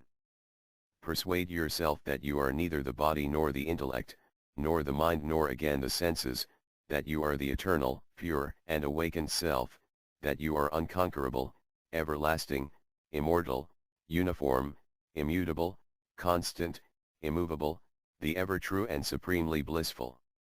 Renounce desires, seek God. Remember, that it does not lie within your power to satisfy all your worldly desires. You may have any number of desires, but they will be never fulfilled if they are not destined to be fulfilled. On the other hand, in attaining God you are always free, because His attainment is possible merely by your yearning for it. The satisfaction of sense desires depends upon the past deeds, whereas the attainment of God is possible merely by your wishing for it. It is to be borne in mind that the fulfillment of desires is uncertain even as the fruit of your best effort, and the attainment of God is quite certain only through irrepressible yearning. Note that to have desires is one thing and to obtain their fulfillment is another. Even in case of fulfillment there is no end to one's sufferings, because no objects of enjoyment or worldly circumstances are perfect and complete. Wherever there is imperfection there must be something lacking, and this produces unfavorable situations and consequent sufferings. But once God has been attained, all difficulties, adverse circumstances, and sufferings vanish, because He lacks nothing and is perfect in every way. There will be no more painful experience of imperfection or want, of suffering or unfavorable circumstances. Then everything will become auspicious and joy will be pervasive. It should not be forgotten that even when the desirable objects are obtained their enjoyment will cease or they will perish, and thus ultimately they will cause pain. But once God is attained there never will be separation from Him and eternal bliss will be gained. It should be remembered that the desire for sense enjoyments deprives man of his power of discrimination and drives him to commit misdeeds and sins. It is desire that breeds sin. Man commits sins in trying to obtain the worldly objects for enjoyment, and the result of sins is inevitable suffering. On the other hand, by the aspiration to attain God man's heart is purified and the light of knowledge shines forth. All the means and methods employed by the aspirant are pure, holy, and ethically perfect, consequently the aspiration itself is meritorious and blissful. It should be noted that the man obsessed with the desire for sense enjoyments, is restless at heart all his life. And at the time of death various kinds of cares and anxieties, unsatisfied ambitions, and the impending separation from his possessions torment him. On the other hand, the man who aspires to attain God and whose heart is full of devotion lives a peaceful and happy life, and remembering the Lord, who is truth, consciousness, and bliss combined in his last moments goes to the abode of perfect peace and bliss. Remember, that the fate of man after his death is determined by the prevailing thought in his mind at the last moment. Accordingly, one hankering after worldly enjoyments is reborn in low species and abodes of suffering. And the devotee of God goes to his adored or blissful abode. It should not be forgotten that you are never a free agent in obtaining the desired objects of enjoyment, but you are quite free in renouncing desires and devoting yourself to God and His worship. It is, therefore, proper to renounce desires and cultivate devotion to the Lord. Seek true delight. Remember, there are three kinds of delight in this world: 1. The delight of transgression, 2. The delight of sense gratification, and 3. The delight of godliness. Each of these can be further divided into many varieties. A vile man revels in error, a voluptuary wallows in sensuality, and a true aspirant or devotee indulges in the delight of godliness. Remember, Error consists in neglecting an obligatory duty and doing a thing which ought not to be done. Relinquishing noble acts prescribed in the scriptures, enjoying others' wealth or wife and reviling others, are examples of such error. The delight one experiences in such things is, therefore, known as the delight of error or transgression. Remember, transgression is a terrible intoxicant. The mind or reason of a man involved in error sees everything just the reverse of what it actually is. It recognizes virtue as sin, and sin as virtue, good as evil and evil as good, righteousness as unrighteousness and unrighteousness as righteousness. Hence he naturally commits novel sins with great zeal and zest and feels proud and exalted at heart on having done so. That is why error has been spoken of as an inebriating spirituous liquor or wine. The good, therefore, lies in abjuring error all at once. Remember, to get deeply engrossed in worldly objects such as one's wife, husband, son, wealth, body, house, fame, honor, and prestige etc., which are not tainted with sin and which are consistent with the scriptural injunctions, and to experience joy while associating with them day and night is termed as the delight of sense gratification. Though it is not sinful, it does involve forgetfulness of God, which constitutes disregard or neglect about the ultimate goal of human existence. There is, therefore, every possibility of such delight lapsing into the delight of transgression. Hence it is worth discarding for a seeker after truth. Remember, the delight of godliness consists in performing all one's prescribed duties, whether high or low, imposed by one's social order and stage in life, such as sleeping and waking, eating and drinking, earning and spending money, doing business or service, serving one's country or religion, begging alms and living in forest, procreating and bringing up children, observing perfect continence, practicing devotion, austerity and concentration of mind, pursuing the yoga of disinterested action, and knowledge and other spiritual disciplines and, when essential, even performing actions involving wild excitement, without attachment and seeking for fruit, nay, for the pleasure of God alone as an act of worship to Him, and with one's thought constantly fixed on God and while observing the laws of universal religion or Manavadharma as it is called, and in experiencing incomparable joy in thus worshipping God through the performance of one's legitimate duties accompanied with God remembrance. Remember, it is this delight of godliness alone a man should indulge in. The thirst and insatiety of those, who are fond of such delight increases all the more, as they go on drinking this cup of divine delight. Before this delight of godliness, however, all other delights lose their charm. Indeed, the delight of sense gratification turns absolutely vapid and sordid, and the delight of transgression cannot even enter his mind. That is why the conflagration of worldly sufferings is extinguished for them once for all. And even though thirsting for the delight of godliness, they become perfectly happy. Remember, even the delight of sense gratification, though appearing attractive at first sight, ultimately proves baneful as poison and drags one into the cycle of metempsychosis, not to say of the delight of error, which is outright deadly venom. But, alas, at present the majority of the people in this world are found weltering in the delight of transgression. That is the reason why the world has become a hotbed of so many sufferings, torments and hardships, which are multiplying day by day. Remember, to dream of enjoying real peace and happiness so long as your life is steeped in error, is to indulge in the vain hope of getting coolness while sitting close to a blazing fire. Remember, true, undying, and absolute bliss or delight, which is perennial, pure, and sweet, is found in Sri Bhagavan alone, because Sri Bhagavan himself is real delight personified. Seek not sense enjoyments but God. Remember, so long as there lurks in your mind a belief in the reality of sense delights, so long as you continue to pin your faith on them and hope to obtain them, true adoration of God is out of the question.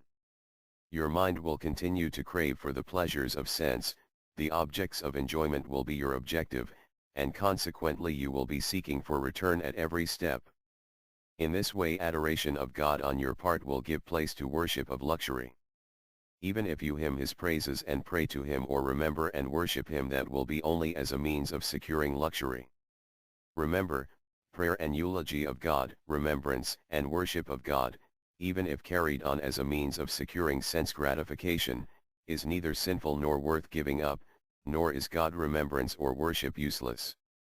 On the other hand, it must be continued at all events, in whatever form and from whatever motive it done, and is supremely beneficial too. Yet true worship or adoration of God is that alone which is practiced for its own sake and goes on automatically without interruption. Remember, practice of adoration is one thing, and its going on as a matter of course is quite another. We never practice respiration, respiration takes place of its own accord. Practice is not necessary for respiration, nor does it derive its sanction from the scriptural authority or the teachings of saints. Breathing takes place automatically. If it is interrupted at any time, extreme discomfort is felt. Adoration should go on like respiration. Discontinuance of adoration even for a moment should give rise to supreme uneasiness. Such alone is true adoration. Remember, practice of adoration even from interested motives is extremely profitable, but such practice is generally not possible. It is the object of your desire that is foremost in your thought, it is the desired boon which is sought after by the mind, it is that object alone which you remain solicitous about. With what compartment of the mind, then, will the adoration of God be conducted? We find things come to such a pass that failure to secure a desired boon or the loss of an agreeable object not only puts a stop to the adoration of God but undermines or shakes one's faith in the existence of God. That is because it was not God who was being adored for God's sake. It was luxury that was being worshipped for the sake of luxury under the name of God. Remember, a man practicing adoration for the sake of enjoyment would not take to the worship of God even on securing the enjoyment sought by him, for the attainment of luxury does not eradicate the craving for enjoyment. Even as fire grows stronger and more extensive when fed with clarified butter and fuel and needs more ghee and fuel to keep it going, so the gratification of one's carnal appetite tends to stimulate and accentuate it and widen its scope. Consequently, what little adoration of God he practiced heretofore will cease. Enhanced enjoyment that will naturally follow in the wake of your attaining objects of enjoyment will also prove an impediment to adoration. Remember, your belief in the reality of sense delights, your reliance on them and your hope to attain them will never allow you to dissociate yourself from the world of enjoyment, and your contact with the world of enjoyment will constantly enhance your faith in and reliance on the pleasures of sense. Thus augmenting each other, the world of enjoyment and your faith and trust in the delights of sense will constitute the very essence of your life, which will entail terrible afflictions, hurl you into demoniac wombs and subject you to frightful torments in hell. Therefore, make an attempt to banish the world from your mind and relinquish all hopes of deriving joy from the objects of sense. In the absence of expectation lies supreme felicity. T7meh Gan. Here you have the recipe. Develop dispassion. Remember, you wanted to enjoy pleasure in the world, but could not. In fact, the world itself is devouring you. You wished to have peace of mind, but failed to do so. Your entire life, on the other hand, is passing through an ordeal. Time too could not be conquered. On the contrary, time itself is dragging you every moment towards the threshold of death. Your thirst for the pleasures of sense has not declined in the least, rather it is you who have grown old. Wealth, manpower, honor, personal charm and youth are all disappearing. You are unable to retain them. Remember, your life will have been spent in vain in the false hope of realizing ever new expectations which will never be fulfilled. Besides, you will continue to be preyed upon by worries. Remember, bereft of God, the world as it appears to us, is ever full of misery. There is agony in birth, agony in preserving your life and agony in passing away. Illness, senility, restlessness, false expectations, unwelcome worries, piteous wail, and error, these alone constitute what you call life. Until you feel disgusted with this world, you will remain burning in the terrible fire of worldly agony. Remember, sense enjoyment is always beset with the fear of destruction. Dispassion, on the other hand, is ever immune from fear.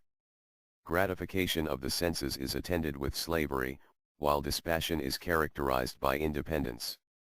Again, dispassion is not insipid, it possesses a peculiar sweetness in the shape of contentment.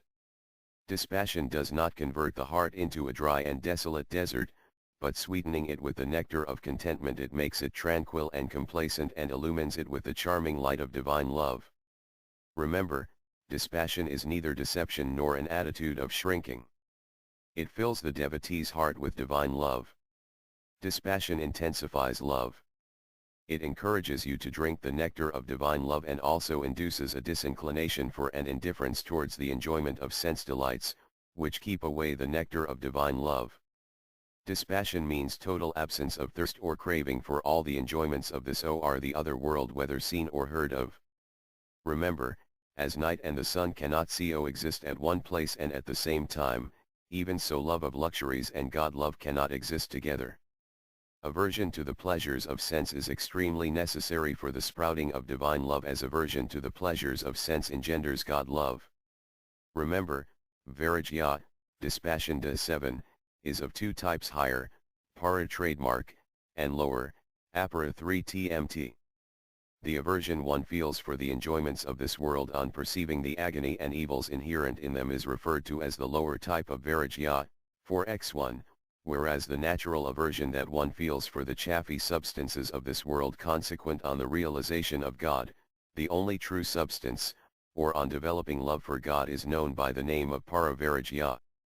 Remember, renunciation of pleasures of sense that follows from a consciousness of their being intrinsically painful, duty as filth or deadly as poison is of a very high order, coming under the category of Aparavairagya. Far from giving rise to pride, such renunciation is accompanied by the consolation that one has been rid of an evil. Where there is pride of renunciation and one continues to look upon the object renounced as of some consequence, the dispassion one feels is not real. External renunciation can be practiced even for winning fame and honor. Remember, non-attachment alone is dispassion. Attachment is an attitude of the mind, and hence it is shaken off by the mind alone. For real spiritual progress, such non-attachment is the most essential and supreme mental discipline. Mind the mind. Remember, if your destination lies towards the east and you set forth westwards, you will keep receding from your goal. Similarly, if you aim at God realization and give the reins to thoughts of sensuous enjoyments, the former will get remoter and remoter from you, and your life will meet with no success in this direction. Remember, a man gets molded according to the trend of his thoughts. Continuing to think of sense enjoyments, he gets immersed in them and then identified with them, while thinking of God at all times, he becomes godlike. Remember, you will go on gathering about you an atmosphere akin to the kind of thoughts you indulge in. If you continue to direct your mind towards God, you will be gradually getting literature and other practical aids conducive to this end. Your association with the pleasures of sense and those steeped in them would continue to cease of its own accord. If you commence restricting your talk to God alone, the sensually minded, who take delight in discussing sensuous topics alone, would cease to visit you and sit with you. And those who love to talk of God alone will begin to flock about you and remain with you. Remember, dwelling upon sense enjoyments is the root of all evils, sins, and degradation. Indulgence in the thought of sense enjoyments develops attachments to and a craving for such enjoyments, which in their turn cloud one's judgment, and a man of perverted understanding is driven to misdeeds of all sorts, the evil consequences of which it becomes extremely hard to escape. Remember, dwelling on divine pastimes and divine virtues, contemplation on the substance and essential character of God, conversing about God and other such pursuits accentuate the thought of God. And the more you dwell on the thought of God, the more will you experience a stream of sattvika joy and peace flowing in your heart, which will take you nearer and nearer to God. Remember, the thought of the world goes on filling the region of the mind with useless duty stuff, likes and dislikes sprout and grow, restlessness develops, sinful propensities raise their head, the stability, tranquility, and happiness of the mind disappear, it experiences agony and remains steeped in worries till the last breath, the beatific thought of God ceases, and human life is not only wasted, but accumulating a heavy load of sins, sows the seed of endless births full of suffering. Remember, often we continue to indulge in thoughts of sense enjoyments under the name of dwelling on God, and this only tends to heighten our attachment to and craving for sense enjoyments. Therefore, be very cautious and contemplate on God in such a way as to leave no room for thoughts of sense enjoyment. Remember, whereas contemplation upon the erotic sentiment figuring in the Lord as well as on his amorous sports proved to be the holiest and an unfailing means of enjoying the nectar of unalloyed and transcendent love of God in the case of Sukadeva, Kmiya, Lord Chaitanya, Tadfe, Sanatana, Ear, and Rupa Goswami, Evar, Suradasa, Greta, Nandadasa, 4-414, and other such lovers of God, who were all averse to the pleasures of sense, nay, it constituted their very life. Such contemplation is likely to awaken and accentuate the craving for enjoyment in the mind of persons addicted to luxuries and given to the gratification of their senses, and prove conducive to their abject degradation. Therefore be cautious. Be introspective and constantly vigilant lest your mind gets contaminated by the least craving for sense enjoyment. Worship God by serving all one. Remember, that everything in the world is an embodiment of God and He resides in all objects. Not only in human beings, but in animals, birds, worms, and moths, and even in all inanimate objects He is present. The great yogi, A.T.T. Kavi, Atfa, says in Srimad Bhagavata, SI 444 RAD, that ether, air, fire, water, earth, stars, and planets, living beings, the four quarters, trees, herbs, rivers, oceans all constitute the body of God, and knowing this, one should devotedly bow down to them as such. God being present in all, one should serve them through one's action and as far as possible, make them happy and promote their welfare. It should be borne in mind that one who injures others injures God Himself. Therefore never do any harm to others or wish them ill. Take it that all you possess is meant for the service of God in the form of the world. Look upon yourself as a devoted servant. It should be remembered that there are 7 classes of men. The best of them are those who sacrifice their interest for the good of others. Next to them are those who help others without any loss to themselves. In the third category are placed all those persons who, regardless of others' interests, promote their own, and in the fourth are included those persons who do not mind the loss to others in advancing their selfish aims. In the fifth category are to be placed those who deliberately injure others if thereby they can gain anything, and next to them are those who are always injuring others, thinking that only in that manner they can promote their interests. In the lowest or the seventh category are to be included persons who sacrifice their own interests to harm others. They suffer to cause suffering to others. Remember, one who believes that one gains an advantage by harming others, and one who thinks oneself harmed by the gain of others, are both mistaken. What is for the good of others can never harm you, and what is to their disadvantage will never do you any good. It is to be remembered that he who believes that his good lies in harming others is a very unfortunate man, because his life becomes wicked and sinful. And one who believes that the advantage of others is one's gain and always tries to promote the interests of others is a very fortunate man. God is very merciful to such a person. Remember, that those who see God in all beings can never harm others, and no action on their part will be contrary to their well-being. They constantly and at all times worship God through every action of theirs. It should be remembered that a vision of the divine is seen everywhere when God's presence is realized in every being. And then all actions manifest the divine sport. Remember, that none will appear alien to you when you have realized God's presence everywhere and at all times. In that state enmity and discord, desires and cravings, attachment and aversion, and other such evils born of sordid selfishness will completely vanish. And life will become full of renunciation and the heart will overflow with love, bliss, and peace. To remember, whatever you give returns to you multiplied to an infinite degree. Whatever has fallen to your lot at present in the form of pleasure or pain, gain or loss, is precisely the fruit of that which you have sown in the past. Remember, as you sow so will you reap in the end. If you sow the seeds of the sunflower, you can never hope to reap a mango fruit. The first sprouts of a sunflower and a mango tree may be analogous, but the fruit must eventually correspond with the seed. Remember, if you seek happiness, love, honor, fame, shelter, solace, peace, and welfare, continue to give to others a liberal share of whichever of these you have in your possession, no matter in what measure you have it. You do possess all these in some form or other, for God endows almost everyone with all these gifts. Of course, in the case of the man who seeks to reserve these gifts to himself, they rot like stored-up seeds. To him, however, who shares them with others, they return in an enhanced measure like seeds scattered in a rich soil. Remember, if you befriend others, share their suffering, comfort them in their anguish, ever treat them with love, servitude, sympathy, and magnanimity, you will be able to win the whole world. You will continue to receive a gesture of friendliness, service, and help from all in an infinite measure. Remember, if you discover others' good points rather than their faults, if you acknowledge your own mistake instead of pointing out a flaw in others' behavior, if you treat others with honor rather than scold them and thereby insult them, if you hide their old faults by means of your virtues, self-denial, sacrifice and magnanimity instead of pricking new holes in their life, if you assume the role of a thread rather than that of a needle, you will get infinite love from all. You will endear yourself to all. People will attend to your ease and comforts even at the cost of their own ease and comforts.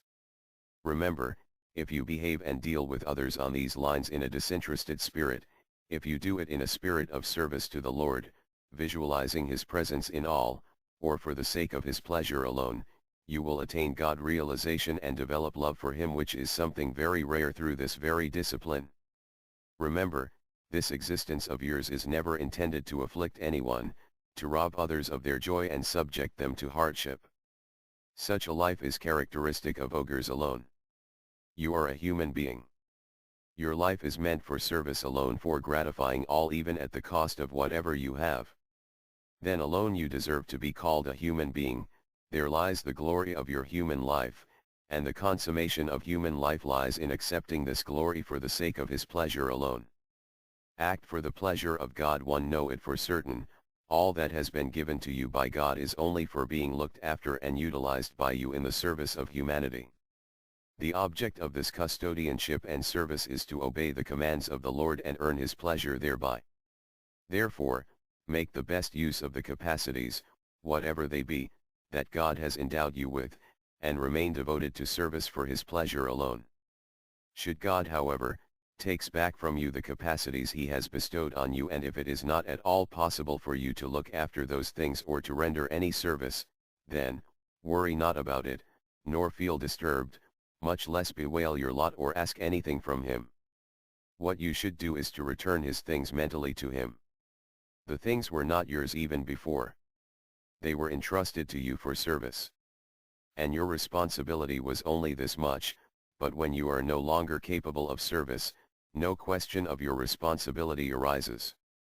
In such circumstances, take it for granted that God has taken upon Himself the whole responsibility of looking after and maintaining them and has relieved you of the burden. If you feel like that, you are rid of all worries and anxieties. If the Lord allots to you some other work, well and good, otherwise, think of Him with a carefree mind and attain the goal of your life. Swayed by the ego, however, if you do not accept the Lord's taking over charge and stubbornly go on making entreaties and prayers, take it for certain that, while everything will happen according to the benign will and auspicious dispensation of the Lord, the knot of your attachment will never be undone and your life will become miserable. Know it for certain, you are not a free agent nor are you the master of anything in this world. You have deliberately taken all this burden on your shoulders. And whenever the Lord graciously seeks to relieve you of this burden, to release you from bondage, you revolt against Him and lodge your protest, insisting that this work you alone would do. Thereupon, when the Lord says, "All right, if you are not willing to relegate to me the responsibility of looking after and maintaining these things, I remove all these things from you to another place," then, there will be no obligation left on you. Even then you begin to weep and arrogate to yourself the things that really belong to the Lord and level the charge against Him that He is forcibly snatching away your things and reducing you to the position of a street beggar by robbing you of your family and attendants, hearth and home, honor and fame, etc. In this way you accuse him of gross injustice and proclaim your intention to revolt against him. The Lord again smilingly observes, "Look here, my boy. Nothing really speaking, belonged to you, nor does anything belong to you. Drunk with the wine of infatuation you falsely arrogate all these things to you and lay the blame at my door. Besides, taking these things from you, provided you really perceive my grace in this, I shall confer on you that invaluable treasure which is unsurpassed by anything else and which is coveted by the greatest of the great. Even then you do not come round, and do not cease weeping and wailing." Then the Lord resorts to another method to cure you of the intoxication caused by your infatuation. Had you put faith in the words of the Lord at the very outset, the intoxication would not have been aggravated to this extent, nay, the little that was there would have been got rid of at once. But never mind, wake up even now, repose your faith in the auspicious dispensation of the Lord, and realizing the grace of the supremely blissful Lord, attain the object of your life.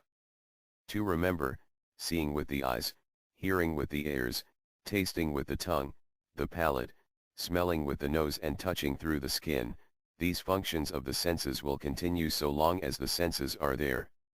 The senses have been vouchsafed to us for this very purpose. But this functioning, this wandering of the senses among their objects, if promoted with a desire for enjoyment, proves to be a constant source of ever new type of miseries. Contact of the senses with their objects accompanied by a desire to enjoy them appears sweet as nectar itself in the beginning. But ultimately it proves baneful as poison, as a sweetmeat mixed with a poisonous substance like arsenic. Therefore, never indulge in the objects of senses with a desire to relish them. Remember, if your senses are under your control, they pursue that object alone to which you apply them at a particular time, of your own free will, deeming it good for you.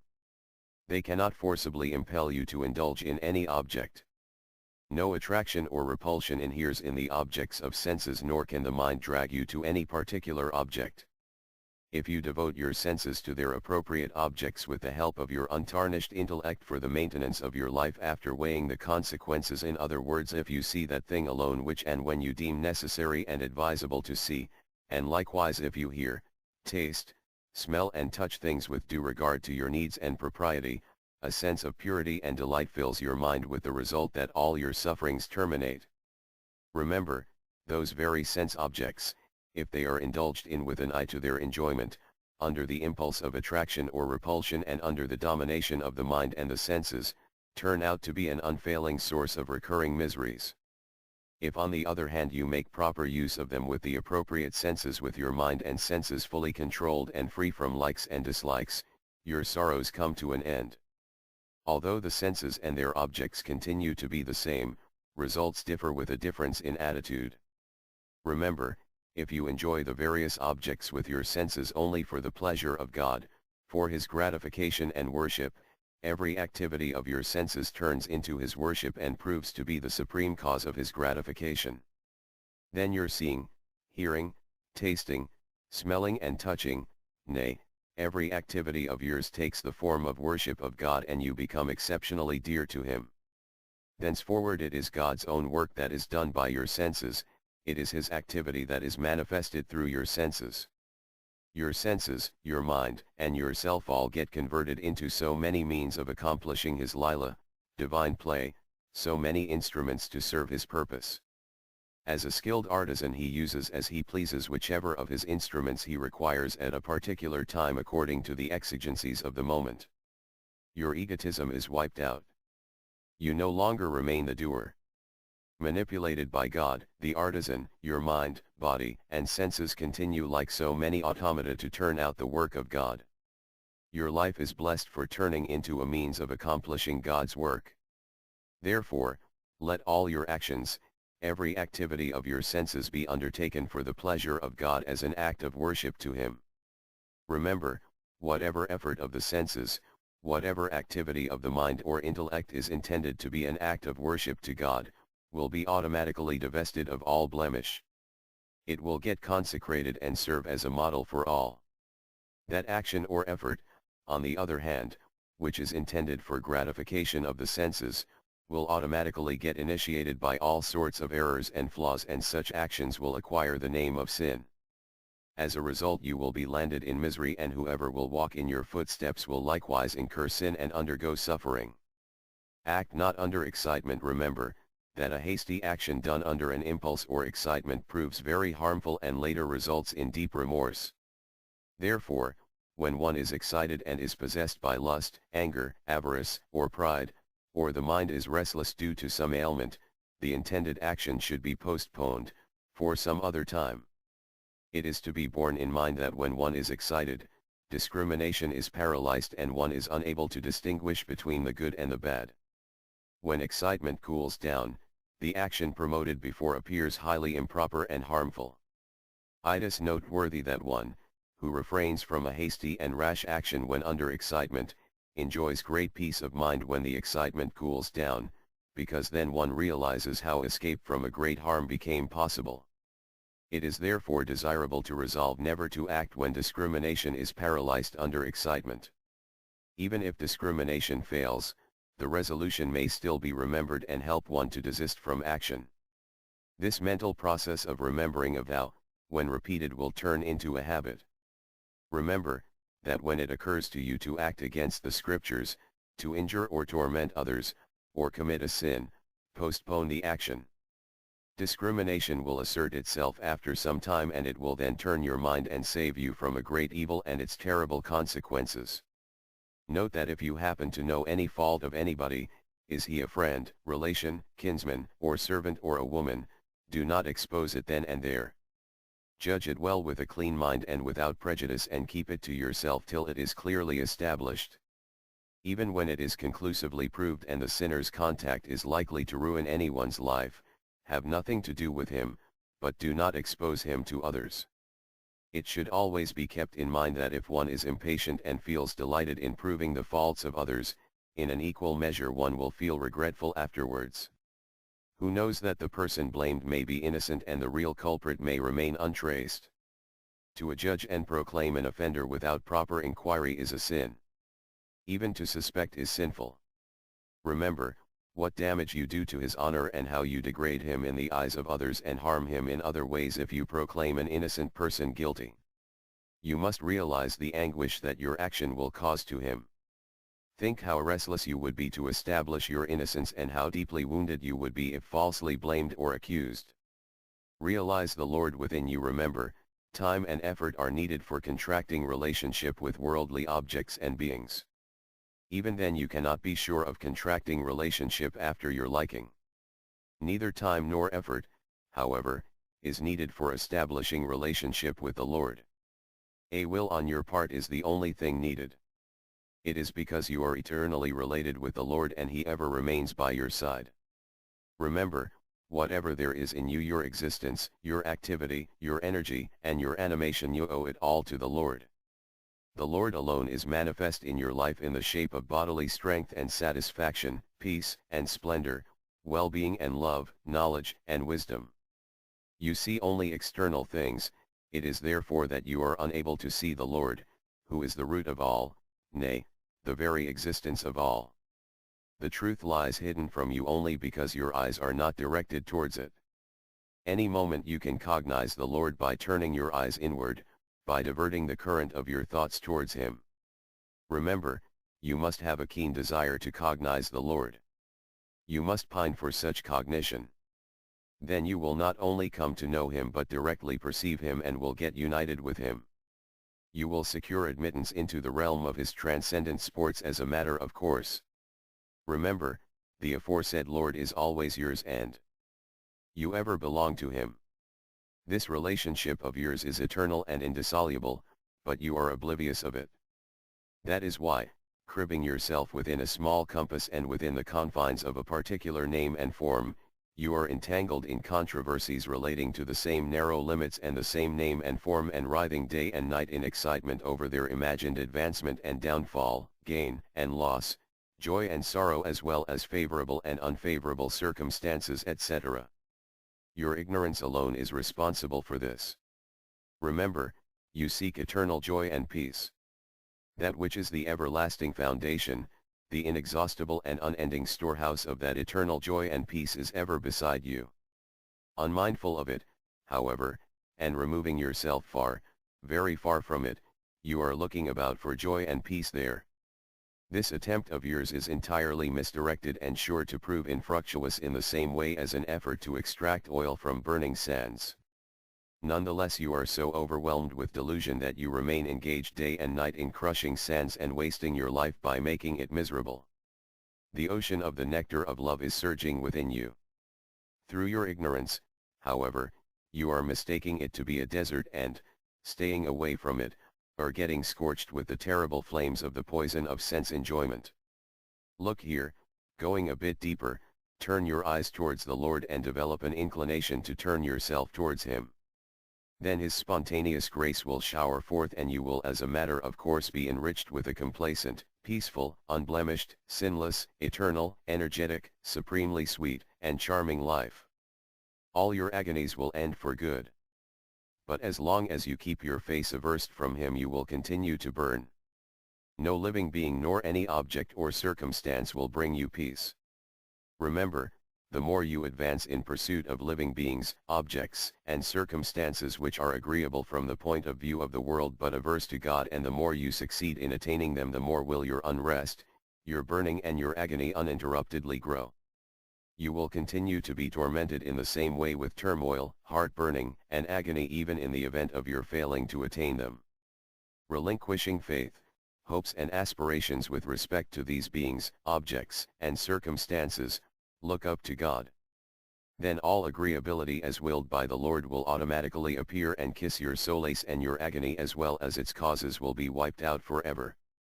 Pursue the highest interest. Remember, the luxuries of this world stand on an equal footing with children's playthings. Even as children sport with glass balls of various colors and toys of clay, stone, or metal, conceive attachment for and a feeling of ownership with regard to them, grieve and cry on the toys being wrested from them or being destroyed, get angry with those who snatch or destroy their playthings, quarrel and contend with them, resent their being insulted and seek to be avenged for it. You adults too behave and conduct yourselves and feel as well precisely in the same manner for the sake of house, land, objects of enjoyment, honor and prestige, name and fame, etc. Children's ignorance is undeveloped, hence they do not retain the impressions of their mind for a long time. They get reconciled soon after quarreling and contending for some time and forget their being insulted too. The ignorance of adults like you, on the other hand, is developed. That is why you nurse a grudge for a whole lifetime, and that is why you carry with you the impressions of this life to the other world too. Remember, your life here is a mere stage in your long journey. Your house, etc., are all like so many carriages or coaches of a railway train, or like inns or rest houses on your journey. Your possessions here are meant only to sustain you in the journey, and your relationships here correspond to ties mutually forged by fellow travelers in the course of a journey. Your affairs here are not your affairs, your house here is not your permanent abode, your belongings here do not really belong to you, nor are your relationships here your lasting relationships. They are all temporary, impermanent, and conceptual. You get entangled only when you forge vital ties with them and conceive attachment for them and entertain a feeling of mineness with regard to them. One sorrow is followed by another new unpleasant situation, and one bondage is followed by another new bondage. In the event of fellow travelers quarreling and hating or entering into hostility with one another, turmoil, strife and affliction ensue, and in some cases where litigation starts, fresh sorrow bondage is the result, and the journey gets retarded. By harboring a feeling of meum and conceiving attachment to our journey, we will get impeded and bondage will follow. Therefore, taking this life to be the sojourn of a traveler and keeping before you the goal of realizing the all-blissful God, proceed on your journey with caution. Neither conceive attachment nor entertain a feeling of meum with regard to any living being, object or circumstance, nor harbor hatred or a feeling of estrangement for it.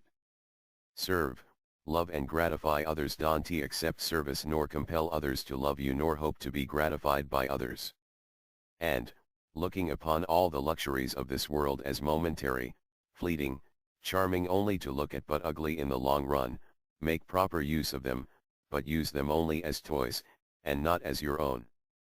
Remember, do not grieve for nor covet objects, living beings, and circumstances which are not in your possession. Incessantly utilize whatever you have in the service of God. That is to say, rendering all living beings, objects, and circumstances fit for being utilized in the service of God. Make yourself to an embodiment of service all the time. Every breath, every thought, and every activity of your life, nay every object belonging to you should be employed in the service of God alone. There alone lies their utility. Otherwise they are not only useless but a positive evil. Remember, whatever moment, whatever thought and whatever action of your life is devoted to the service of God serves your interest.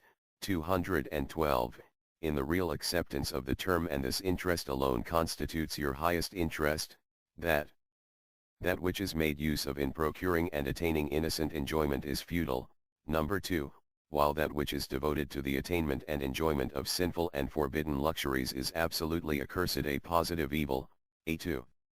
Forswear an evil at all events, wholly abjure it. Relinquish even that which is useless, inasmuch as your life is wasted by pursuing it, and pursue that alone which constitutes your real interest. Devote your life wholly and solely to your highest interest. Remember, that is why an exalted soul has interpreted the 4 categories of bhaktas enumerated in the Gita, viz., Artha, Jijnaju, Frarg, Artharthya, or right, and Jnani, art, in the following senses in order of sequence. A devotee of the Artha type is he who is extremely impatient, pining with grief, sheds tears of grief in his eagerness to realize God, who constitutes our highest interest. A devotee of the Jijnaju type is he who investigates with the help of all his capabilities in the domain of spiritual discipline, as well as with the help of his intellect and learning, and even of exalted souls he comes across in the course of his spiritual endeavor, the means of God realization alone. A devotee of the Arthartha type is he who is seized with a most passionate and exclusive longing to realize God, his only interest. And a Jnani, enlightened, type of devotee is he who has already found and realized God. Therefore, earn you the title of a true Arthartha by conceiving a longing for that alone which constitutes your real interest. God alone represents that real interest of yours. Correct your own self. Remember, society is the name of a body of individuals, while a number of societies go to make up a nation, and the world is nothing but an assembly of nations. If every individual develops an immaculate character, acquires qualities which are predominantly sattvika, comes to have a loving heart, takes to the practice of self-denial for the sake of others, and grows to be a man of self-restraint, the whole world will automatically become so. But man focuses his attention on others and seeks to reform them.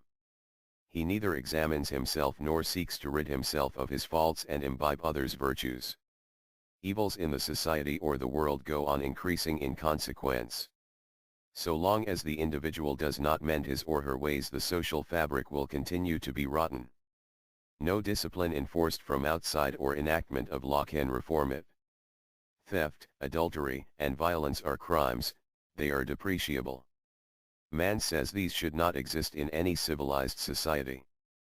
He delivers speeches, writes articles and books, frames rules for conduct, enacts laws, but does not view them with disfavor himself, nor despises them, nor seeks to renounce them.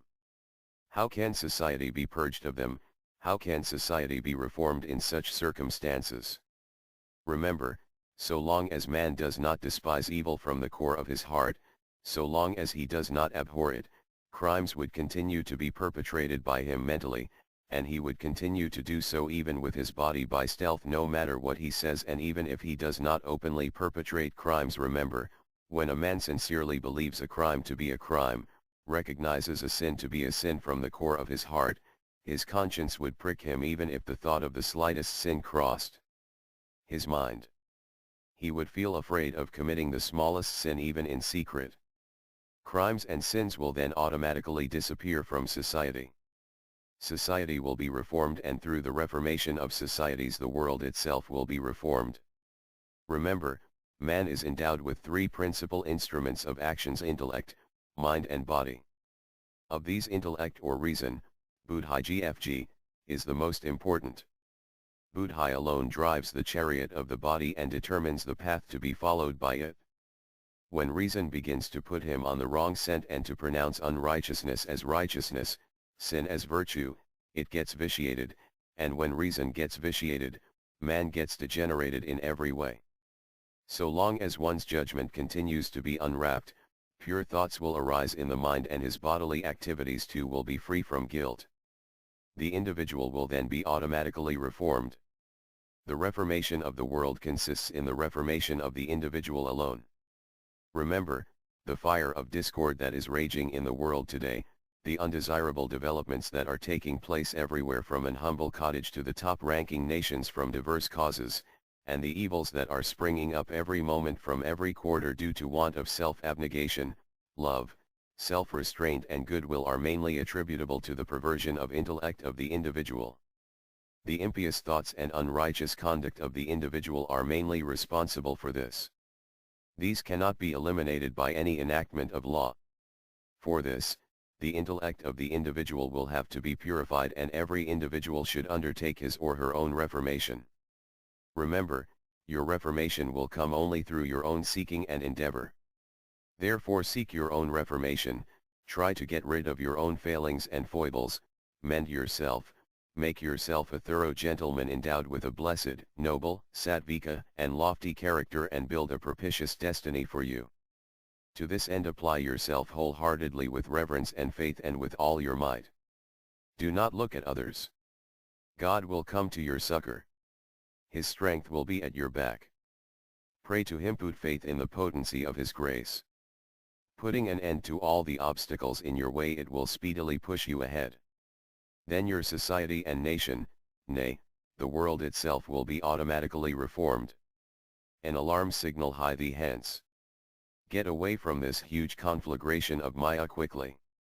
Lo! The terrible flames are devouring the whole world apace. The whole atmosphere has been surcharged with smoke. Look here, A has gone and B is also going to meet the same fate. Lo! C has also been devoured by the flames. Alas! You do not realize the gravity of the situation even now and are lying listlessly like one who has bid adieu to his senses. What a pity! You perhaps do not know that your turn also is coming very soon. If you want to save your life, you should lose no time in coming out, giving up attachment with all. Yonder there is the vast ocean of immortality at the coast of which you notice a huge bark with its merciful captain whistling and calling us all repeatedly. Whosoever heard the whistle and turned his face towards him has been saved from this conflagration which has spread throughout the universe, and crossed the ocean of misery. You will also be saved likewise. Nay, you will be rid of all fear and become immortal. Let yourself be gone. Make haste or you will continue to burn as you are doing at present. Awake. Arise. Shake off your lethargy.